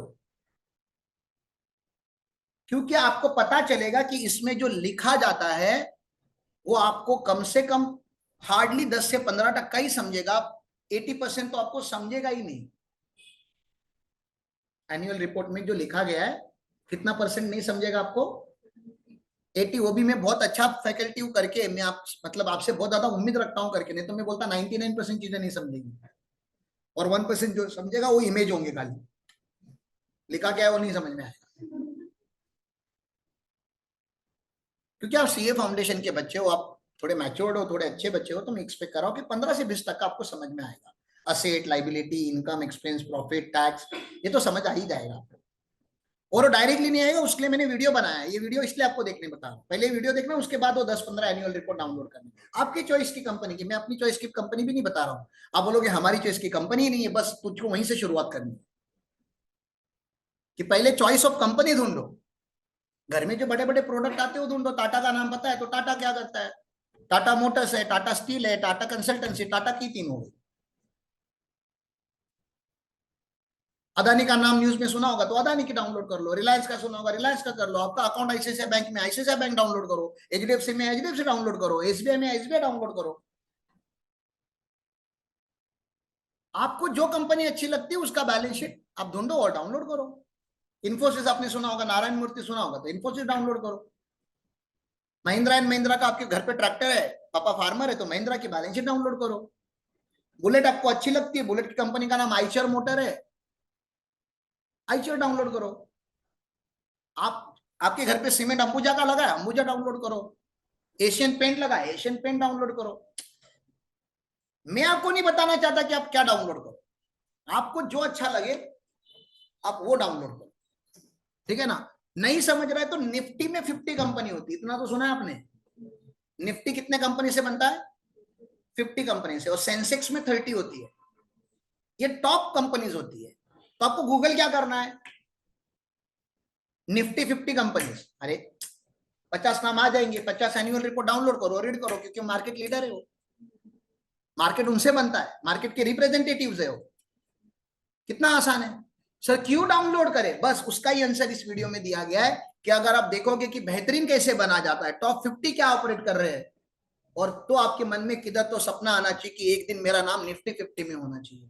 और वो प्रोप्राइटरशिप कंसर्न करके नहीं होता, वो पार्टनरशिप से नहीं होता, वो एलएलपी से नहीं होता, वो प्राइवेट लिमिटेड कंपनी से नहीं होता, और होता है only and only public limited listed company से। तो हम शुरू में लिस्टेड नहीं हो सकते, लेकिन शुरू में पब्लिक लिमिटेड तो हो सकते हैं। तो हमने शुरू ही पब्लिक लिमिटेड से किया है। प्रोप्राइटर से शुरू करता तो ऊपर आने के लिए और टाइम लगेगा ना, तो मैंने शुरू ही कहां पे किया है? पब्लिक लिमिटेड से। अब मुझे खाली 2-3 कदम आगे जाना है, एसएमई आईपीओ लाना है, फिर एसएमई से धीरे धीरे बढ़ते बढ़ते बढ़ते एक दिन मैं भी लिस्टेड कंपनी बन जाऊंगा, गुरुकुल का भी नाम होगा, एंड आप मेरे शेयर होल्डर बनोगे। आपको भरपूर पैसे कमाने हैं, क्योंकि जब गुरुकुल लिस्ट होगा तो आपको उसकी शेयर परचेस करनी है, आपको गुरुकुल का मालिक बनना है। How do you become owner in the company? Share purchase किया, ओनर बन गया ना, ओनर बन जाओ। सर तभी के नहीं, अब भी बनना है तो अभी बनो, जाओ ऊपर काम करो, क्योंकि अभी भी जो मालिक है कंपनीज के हमारे, वो सारे हमारे एम्प्लॉइज है। तो भैया हमने वैसे चालू किया, तो मैं भी आपको वही रास्ता बता रहा हूं कि आप पहले टॉप 50 कंपनीज की जर्नी पढ़ो। अब 50 एक टाइम पे पढ़ोगे तो मर जाओगे, फाउंडेशन कब पास करोगे? तो एक एक कंपनी एक टाइम पे पकड़ो, गूगल करो, किसी ना किसी ने उसके ऊपर डॉक्यूमेंट्री बनाई होगी, यूट्यूब पे जाओ, हिस्ट्री ऑफ इन्फोसिस ना, story of Infosys, story of Tata, story of Reliance. गुरु करके एक मूवी है, देखा आप लोगों ने?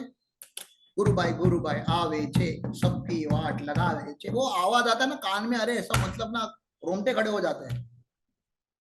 मूवी इतना अच्छा नहीं है, अभिषेक बच्चन का है,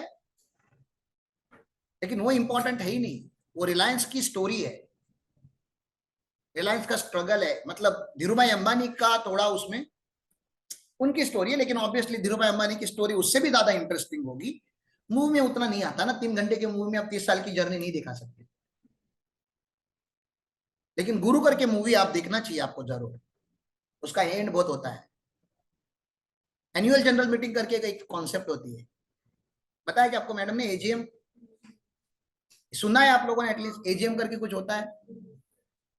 तो पहले रिलायंस एजीएम ऐसे छोटे कमरों में लिया करता था, धीरूभाई अंबानी जो फाउंडर है रिलायंस के। मूवी जहां खत्म होती है वहां पे एजीएम स्टेडियम में होती है। स्टेडियम समझता है आपको? बहुत बड़े स्टेडियम में होती है। अभी हमने 9 सितंबर को एलिट गुरुकुल का 3rd एजीएम किया, मतलब 3rd एनुअल जनरल मीटिंग, लेकिन लीगली फर्स्ट, क्योंकि 2 तो लॉकडाउन में चले गए। हमने भी छोटे रूम में ही किया, 15-18 बच्चे थे हमारे बस। तो वहां पे ऐसे मनी मन में बोला जाता है कि क्या देखना चाहते हो इससे और बड़ा सपना, क्या बनना चाहते हो देश की नंबर 1 कंपनी, ऐसे वो सेंटेंस है इंडियन में। तो उसमें से सेंटेंस लेना है, एक मोटिवेशन लेना है। कंपनी को पढ़ोगे तो आप कंपनी बनोगे, प्रोप्राइटरशिप को पढ़ोगे तो प्रोप्राइटरशिप बनोगे। तो आप सोचते क्या हो वो आप बनते हो, ये तो अग्री करते हो। आप सीए सोचोगे तो सीए बन जाओगे, बिजनेस सोचोगे तो बिजनेसमैन बन जाओगे। अपने आप को सक्सेसफुल देखोगे इमेजिनेशन में तो एक दिन सक्सेसफुल हो जाओगे। सब कुछ आपके सोच के ऊपर डिपेंड है। तो देखो मुझे पढ़ाना क्या था, मैंने आपको बोला था मुझे याद दिलाओ कि मुझे चैप्टर नंबर 1 पढ़ाना था। जो रह गया है बाजू में। मैं अभी जो बोल रहा हूँ एग्जाम में नहीं आने वाला, लेकिन आई होप कि आपको मेरे इमोशन समझे। मैं इमोशनल पर्सन हूँ, आप लोगों के सामने आता हूं तो मुझे कभी कभी बहुत अच्छा लगता है और कभी कभी बहुत बुरा लगता है, क्योंकि आप में से बहुत लोग अपनी ताकत से ज्यादा कर रहे हो, वो देख के बहुत अच्छा लगता है। और आप में से बहुत सारे बच्चों में ताकत है लेकिन नहीं कर रहे हो, देख के बुरा भी उतना ही लगता है। Some students are performing beyond their capacity and some people are not performing even up to their capacity. How sad it is. अगर हम सब मिलके अगर एक अच्छी जर्नी चालू करें तो कितने अच्छे से हम वो जर्नी खत्म कर पाएंगे। तो प्लीज आप अपने आप को रेडी करो एक लंबी जर्नी के लिए, क्योंकि हमने वो चालू कर दी है। We have already started a race. अब आपको आगे खाली ज्वाइन करना है झुंड को, अगर हमारे साथ भागना चाहते हो तो। हम नहीं चाहते कि आप सब हमारे साथ भागो, क्योंकि सब पॉसिबल भी नहीं है, लेकिन majority of you should run with us, क्योंकि हम आप ही के लिए भाग रहे हैं। अपने लिए तो भाग ही रहे, लेकिन अपने साथ आपके लिए भी भाग रहे हैं। सेल्फिश नहीं है हम लोग, नहीं तो प्राइवेट लिमिटेड होती। प्राइवेट लोगों के लिए होती तो गुरुकुल प्राइवेट लिमिटेड होती, क्योंकि दुनिया में जितने भी एजुकेशन स्टार्टअप चालू हुए लास्ट 2-3 सालों में सारे प्राइवेट लिमिटेड है। हमने शुरू ही पब्लिक लिमिटेड किया था, मतलब हमने सपना ही बड़ा देखा था, और उस सपने में आप भी थे, इसलिए बड़ा देखा था कि कभी 1000 शेयर होल्डर होंगे तो कैसे होगा। प्राइवेट लिमिटेड में तो पॉसिबल नहीं है। 1 लाख होंगे तो कैसे होगा। तो वो खाली किधर है, पब्लिक लिमिटेड में। तो मैं चाहता हूं कि गुरुकुल का हर स्टूडेंट गुरुकुल का शेयर होल्डर बने।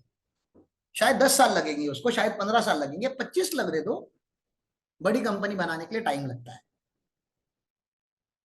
और हम बड़ी कंपनी बनाने के लिए निकले। मैं आपको हिंट क्या दे रहा हूं, दूसरी जगह पे हम लोग ग्रामीण में हैं, हम रूरल में, हम छोटे शहर में हैं। अगर आपको अच्छा जॉब चाहिए तो आपको बड़े शहर में जाना पड़ेगा, क्योंकि बड़ी कंपनी बड़े शहर में होती है। तो छोटे शहरों में बड़ी कंपनी बनाएगा कौन।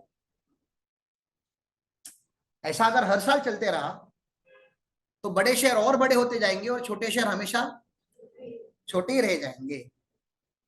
तो छोटे शहरों में बड़ी कंपनी चलाएगा कौन, ये सवाल मैं आप लोगों से पूछ रहा हूं, उन लोगों से जो छोटे शहर से, जो बड़े शहर में जा चुके उनको ये पूछ के क्या मतलब है। They are already living their life in big cities with big companies. मेरा सवाल आप छोटे लोगों को है, छोटे शहरों के लोगों के है, कि अगर सब बड़े शहर में चले जाएंगे, सब मुंबई जाएंगे, सब दिल्ली जाएंगे, सब बैंगलोर में जाएंगे, तो कोल्हापुर, गडिंग्लज, आजरा, कोकन, जहां के भी आप हो, तो छोटे शहरों को कौन डेवलप करेगा। तो हमने डिसाइड किया कि हम छोटे शहरों में आएंगे, इसलिए गुरुकुल गांव में आया, इसलिए हम गांव में आए। नहीं आते तो बताओ, आप 25 लोग सीए फाउंडेशन नहीं कर पाते। यहाँ आपको कहीं और जाना पड़ता, और कहीं कुछ कहीं और जाना है ये बोल के डिसीजन ही कभी कुछ लोग नहीं लेते। बाहर कौन भेजेगा ना, तो ये जर्नी शुरू नहीं होती। तो गुरुकुल कितना आपके लिए लकी है बताओ, कि हम यहाँ आ गए। फाउंडेशन भी इधर ही, इंटर भी यहीं पे, आर्टिकलशिप भी यहीं पे, फाइनल भी यहीं पे। मोस्ट इंपॉर्टेंटली पास हो जाओगे तो फॉर्म में डायरेक्ट पार्टनरशिप ऑफर है आप लोगों की। ऑब्वियसली डे 1 पे नहीं होगी, आपको थोड़ा काम करना पड़ेगा, लेकिन एक बड़ी फर्म जो बहुत पहले से चलती आई है, जो हम लोग ने चालू की है, उसमें डायरेक्टली हम आपको पार्टनरशिप ऑफर कर रहे हैं, क्योंकि आप गुरुकुल के स्टूडेंट हो। आप ही से गुरुकुल बनता है। बाहर से पार्टनर लेने से अच्छा है अपने लोगों को ही दो। तो यहां तक हमने रेडी करके रखा है, मतलब आपके माँ बाप ने जो तैयारी करनी थी आप लोगों को सीए बनाने के लिए, उससे ज्यादा तैयारी गुरुकुल आपके लिए कर रहा है। तो भी आपकी भी कुछ रिस्पॉन्सिबिलिटी बनती है। अगर आप बिजनेस चालू करते खुद का, तो आप अपने साथ वीक लोगों को रखते कि स्ट्रांग लोगों को रखते। स्ट्रांग लोगों, कमिटेड लोगों को रखते कि uncommitted. Committed, long term, short term. तो बस हम भी वही लोग ढूंढ रहे हैं। आप अपना बिजनेस सोचिए कि ये कैसे बनना था, तो ऐसे ही हम बनाते। तो बिजनेस बनाना भी आपको सिखा रहा हूँ। अब कैसे सिखाऊंगा, किसी और कंपनी का एग्जांपल लेके क्यों बताऊं, तो इसलिए मैं अपनी कंपनी का एग्जांपल लेके बताता हूँ। ये सब समझने के लिए आपको नहीं लग रहा इसका ओरिजिन अकाउंटिंग में हुआ रहेगा?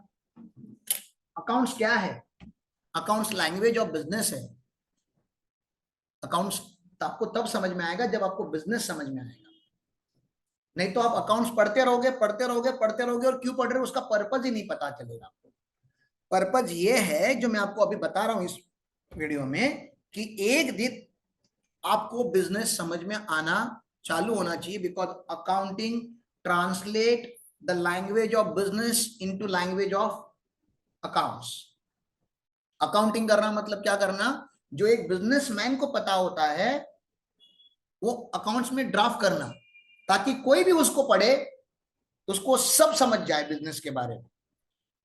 तो क्या आप प्रॉफिट एंड लॉस अकाउंट पढ़ते हो तो साल भर में कंपनी ने जो ट्रांजैक्शंस किए होते हैं वो पता चल जाता है। सोचो ना, प्रॉफिट एंड लॉस की क्रेडिट साइड में क्या होता है, ऑल इनकम्स, मतलब पूरे साल भर में कितना इनकम कमाया पूरा लिखा है, होता है कि नहीं? और डेबिट में ऑल एक्सपेंस, मतलब सब पता चल जाएगा ना। आपको किसी भी कंपनी का खर्चा क्या है, रिलायंस आज खर्चा क्या करता है, इन्फोसिस खर्चा क्या करता है, सीक्रेट थोड़ी ना क्या है। आपको इन्फोसिस का बैलेंस शीट डाउनलोड करना है और देखना है कि कितना इनकम कमाता है, कितना एक्सपेंस है, कितना प्रॉफिट बनाता है, कितना टैक्स भरता है। मतलब साल भर में जो उन्होंने किया, जो करने के लिए उनकी हालत खराब हुई रहेगी। हमको पढ़ने के लिए 5 मिनट भी नहीं लगते साहब, कितना आसान बना दिया अकाउंटिंग हमने। रिलायंस के ओनर को पता होगा ना, रिलायंस कैसे क्या क्या ट्रांजेक्शन किए उन्होंने, वो प्रॉफिट लाने के लिए क्या क्या करना पड़ता है, उनको पता होगा ना। हमें भी पता चलता है एक पेज देख के खाली, प्रॉफिट एंड लॉस अकाउंट। और प्रॉफिट हर साल परफॉर्म किया जाता है। मुझे बताओ, सीए बनने की जर्नी आपकी चालू हुई है, ये साल में बहुत मेहनत करोगे, अगले साल मेहनत कम होगी कि मेहनत बढ़नी चाहिए? और उसके अगले साल, और उसके अगले साल, ऐसा कब तक? जब तक सांसें चलेगी तब तक मेहनत बढ़नी चाहिए। मेहनत का ये मतलब नहीं बता रहा कि वजन उठाना है हमें, कभी खुद काम करना है, कभी टीम से करवाना है। आप ऐसा इमेजिन मत कीजिए that you will get better life than this. Relax की बात करो, मतलब बेटर रिलैक्सेशन। अभी आप बहुत रिलैक्स हो क्योंकि आपके सर के ऊपर रिस्पॉन्सिबिलिटी नहीं है। कुछ दिनों के बाद आपकी फैमिली चालू हो जाएगी, कुछ दिनों के बाद नहीं, कुछ सालों के बाद। ज्यादा एक्साइट होने की जरूरत नहीं है। अच्छा, कुछ ही दिनों में मेरी शादी हो रही है, कुछ सालों में आपकी शादी हो जाएगी, फैमिली चालू हो जाएगी, तो फैमिली की रिस्पॉन्सिबिलिटी आ जाएगी। माँ बाप बूढ़े हो जाएंगे, माँ बाप की रिस्पॉन्सिबिलिटी आ जाएगी। बच्चे स्कूल में जाना चालू करेंगे, उनकी रिस्पॉन्सिबिलिटी आ जाएगी। साइड बाय साइड देश की रिस्पॉन्सिबिलिटी तो है ही आपके कंधे पे। ऑर्गेनाइजेशन चालू करोगे, 50 लोग काम करोगे, 50 खानदान की, 50 फैमिलीज की रिस्पॉन्सिबिलिटी आ जाएगी। एकेडमी चालू करोगे, 500 लोग अगर आपके यहाँ पे पढ़ने होते, 500 लोगों की रिस्पॉन्सिबिलिटी आपके सर पे आ जाएगी। मतलब जितना आप बढ़ते जाओगे उतनी रिस्पॉन्सिबिलिटी बढ़ते जाने वाली है। और वो हैंडल करने के लिए ताकतवर आत्मा बननी जरूरी होती है, ताकतवर शरीर की जरूरत होती है, जो आपको ये सीए करवाता है। तो वो ताकतवर इंसान जो रिस्पॉन्सिबिलिटी लेने वाला है फ्यूचर में, मैं उस वो रिस्पॉन्सिबल पर्सन से आज पूछना चाहता हूं बहुत ही आसान सवाल। पहला चैप्टर थ्योरी है, पढ़ना चाहते हो क्या? मेरे को और कुछ नहीं पूछना है, थ्योरी है, बोरिंग है, पढ़ना चाहते हो क्या? क्योंकि आप ना बोलोगे मैं नहीं पढ़ाऊंगा, मैं कुछ और बताऊंगा, मेरे पास और बहुत कुछ बताने के लिए है। अब खाली बोला नहीं पढ़ना है मेरे को, मैं विनायक सर को बोल दूंगा हो गया सिलेबस, लेकिन बच्चों को मैंने बाकी सब बता दिया। एग्जाम में क्या आता है वो भी बता दूंगा, वो नीचे क्वेश्चंस में दिया है। हर चैप्टर के नीचे क्या है, क्वेश्चन आंसर है। उतना कर लोगे तभी भी एग्जाम की तैयारी हो जाएगी। हो गया, एग्जाम की तो तैयारी मैंने बता दी, चलो छुट्टी, जाओ घर पे। ऐसा करेंगे कि पढ़ेंगे? सच में पढ़ेंगे, पढ़ते हैं, क्योंकि नॉलेजेबल बिजनेसमैन होना चाहिए ना। बिना नॉलेज के चक्रव्यूह में जाओगे तो अभिमन्यु बच जाओगे ना यार, शहीद हो जाओगे। तो एग्जाम एक चक्रव्यूह है, उसको तोड़ना भी आना चाहिए, दोनों साइड से, अंदर जाने भी आना चाहिए और बाहर आने भी आना चाहिए। थ्योरी के बिना अकाउंट्स नहीं आ सकता, कैसे आएगा? बिजनेस के बिना अकाउंट्स आ ही नहीं सकता। पहले तो बिजनेस का ही तो नॉलेज होना चाहिए आपके पास। बिजनेस का नॉलेज मतलब कौन सा नॉलेज? प्रोप्राइटरशिप क्या होता है पता होना चाहिए, पार्टनरशिप फर्म क्या होती है पता होना चाहिए, एलएलपी क्या होती है पता होना चाहिए ना आपको, कॉन्ट्रैक्ट्स क्या होते हैं पता होना चाहिए। आपको कौन सा लॉ पढ़ाया मैडम ने? Criminal law. इंडिया में मर्डर करोगे तो क्या होगा, रेप करोगे क्या होगा, ये बताया आपको मैडम ने? नहीं, कॉन्ट्रैक्ट होता है, अग्रीमेंट होता है, कंसिडरेशन होता है, क्यूट प्रो क्यो होता है, कॉन्ट्रैक्ट वाइड्स होते हैं, अल्ट्रा वायर्स करके कुछ पढ़ाया होगा। ये लॉ कौन सा लॉ है? बिजनेस का लॉ है। विनायक सर ने आपको मैथ्स पढ़ाया होगा, कौन सा मैथ्स पढ़ाया? फिजिक्स वाला पढ़ाया, केमिस्ट्री वाला पढ़ाया? नहीं, बिजनेस मैथमेटिक्स पढ़ाया, ratio analysis, trend analysis, interest computation, permutation combination, stats, logical reasoning, economics पढ़ाया जा रहा है। कौन सा? Business economics. तो लॉ भी आप बिजनेस का पढ़ते हो, इकोनॉमिक्स भी आप बिजनेस का पढ़ते हो, अकाउंट्स भी आप बिजनेस का पढ़ते हो, मैथ्स बिजनेस का पढ़ते हो, टैक्स बिजनेस का पढ़ते हो, कॉस्टिंग आप बिजनेस के लिए पढ़ते हो, एफएम बिजनेस का पढ़ते हो, स्ट्रैटेजिक मैनेजमेंट बिजनेस का पढ़ते हो। ऑडिट करके एक सब्जेक्ट आएगा आगे जाके, बिजनेस का ही होता है ऑडिट, घर का कोई आके ऑडिट नहीं करता। आईटी जो होता है, आईटी इंफॉर्मेशन टेक्नोलॉजी, वो भी बिजनेस का ही पढ़ते हो आप। मतलब एक बिजनेस को लगने वाली हर चीज आपको पढ़ाई जाती है आने वाले 4 से 5 सालों में, थ्योरी भी और प्रैक्टिकल भी। और एक कॉमन जो इन सबसे निकलता है, कॉमन फैक्टर समझते हैं ना मैथ्स में, कॉमन फैक्टर जो सबसे निकलता होता है बिजनेस। और आप लोग बिजनेस नहीं पढ़ते बस, क्योंकि बिजनेस सिलेबस में नहीं है साहब। कितना बुरा लगता होगा बताओ मेरे जैसे टीचर को, कि क्यों पढ़ रहे हो सीए, क्यों बन रहे हो, वही नहीं पता। अरे बिजनेस समझने के लिए कर रहे हैं सर, या तो खुद का चलाएंगे या किसी और कंपनी में जाएंगे, उधर तो बिजनेस ही होगा ना। कोई प्रोप्राइटर तो आपको नहीं रखने वाला कि आइए साहब हमारा बिजनेस का आप साल। अरे ऐसे 100 प्रोप्राइटर एक सीए रखता है, मतलब 1 डिवाइड, एक सीए 100, 150, 500, 1000 प्रोप्राइटर के लिए काफी होता है। उनको क्या ही कंसल्टेंसी दोगे आप? आपको अगर काम देखना है सीए का तो कंपनी का देखना है, बड़ी कंपनीज का देखना है, लिस्टेड कंपनीज का देखना है, वहां काम होता है। वहां फी करोड़ों में होती है, लाखों में होती है। लेकिन अचानक से लाखों करोड़ों का क्लाइंट मिलेगा क्या ओवर द नाइट? नहीं मिलता, टाइम लगता है। तो लगने दो ना, टाइम ही तो मांग रहा हूं। थियरी पढ़ने के लिए टाइम लगता है, सीए बनने के लिए टाइम लगता है, बनने के बाद सक्सेसफुल बनने के लिए टाइम लगता है। अरे भैया हर चीज को टाइम लगता है, शॉर्टकट में नहीं बनती अच्छी चीजें। और आपके पास है तो मुझे भी बताओ, मुझे भी करना है वो चीज, क्योंकि जितना भी मुझे मिला आजकल सब कुछ लॉन्ग कट से ही मिला। क्योंकि long cut is the right way, easy way नहीं है। कौन सा वे है? राइट। मैं आपको कौन से वे पे लेके जाऊं, इजी वे की राइट वे? Right way. लेकिन राइट वे थोड़ा लंबा रास्ता है, चलना चाहोगे? लेकिन चलेंगे ना यार, सीए बन जाएंगे धीरे धीरे। और मैं आपको ये भी नहीं बता रहा कि बनना जरूरी, बिजनेसमैन तो बन जाओ, बिजनेसमैन बन जाओगे, 1 डजन सीए रख सकते हो आप। बताओ है कि नहीं? रिलायंस में कितने सीए काम करते रहेंगे?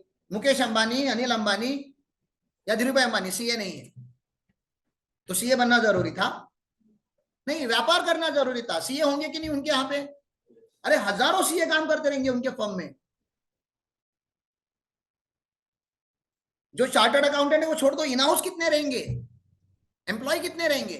तो आप एम्प्लॉयमेंट में भी जाओगे तभी भी बिजनेस ही करना है, और बिजनेस में जाओगे तो भी, और प्रैक्टिस में अगर आओगे सीए प्रैक्टिस में, तो हजारों बिजनेसेस को मैनेज करना है। हजारों, अपना तो करना ही है, लेकिन हजारों बिजनेसेस को गाइड करना है। फिर कृष्ण बन जाओगे आप, फिर अर्जुन नहीं। अर्जुन बनना आसान है कि कृष्ण बनना आसान है? अर्जुन बनना आसान है। क्यों? क्योंकि अर्जुन को बताने के लिए कृष्ण था। कृष्ण को कौन बता रहा था? कोई नहीं। तो सीए महाभारत, बिजनेस के महाभारत के कृष्ण होते हैं। बिजनेस अपने आप में एक महाभारत है, और ऐसे हजारों अर्जुन लोगों को पालना पोसना पड़ता है एक कृष्ण को। और जितने ज्यादा अर्जुन बनेंगे उतना ज्यादा रेवेन्यू बनेगा, उतना ज्यादा टर्नओवर बनेगा। अब महाभारत समझने के लिए, खेलने के लिए, कब बाण चलाना चाहिए कब नहीं चलाना चाहिए, समझ रहे हो ना? बिजनेस के ये सब तौर तरीके बिना नॉलेज के आएंगे क्या आपको? बिना पढ़े तो आएगा ही नहीं। तो एक ही रास्ता है नॉलेज गैदर करने का, एजुकेशन, एम्प्लॉयमेंट थ्रू एजुकेशन। एक ही रास्ता है, दो अलग अलग रास्ते भी नहीं है। एजुकेशन एंड एम्प्लॉयमेंट नहीं, एम्प्लॉयमेंट थ्रू एजुकेशन। मतलब प्रोफेशनल एजुकेशन आपको लेना पड़ता है, क्योंकि प्रोफेशनल एजुकेशन में प्रैक्टिकल और थ्योरी दोनों सिखाया जाता है। खाली एजुकेशन जो अपने स्कूल कॉलेज में की, प्रैक्टिकल जो सीए नहीं करते डायरेक्टली जॉब करना चालू कर देते। तो खाली एजुकेशन काफी नहीं है, खाली एम्प्लॉयमेंट काफी नहीं है, employment through education, life long सीखते रहना है, लाइफ लॉन्ग काम करते रहना है। ये जर्नी है सक्सेसफुल बनने के लिए। और जितने जल्दी चालू करोगे उतने जल्दी ये सारी चीजें समझना स्टार्ट होगी। आज नहीं तो कल ये पढ़ना ही है, फाइनल में आके तो पढ़ना ही है। फाउंडेशन से पढ़ना चालू कर देते हैं, पढ़े पक्का। ब्रेक लेना चाहते हो? थोड़ा ब्रेक लेके चालू करो, ठीक है, थोड़ा ब्रेक लेके चालू करते हैं।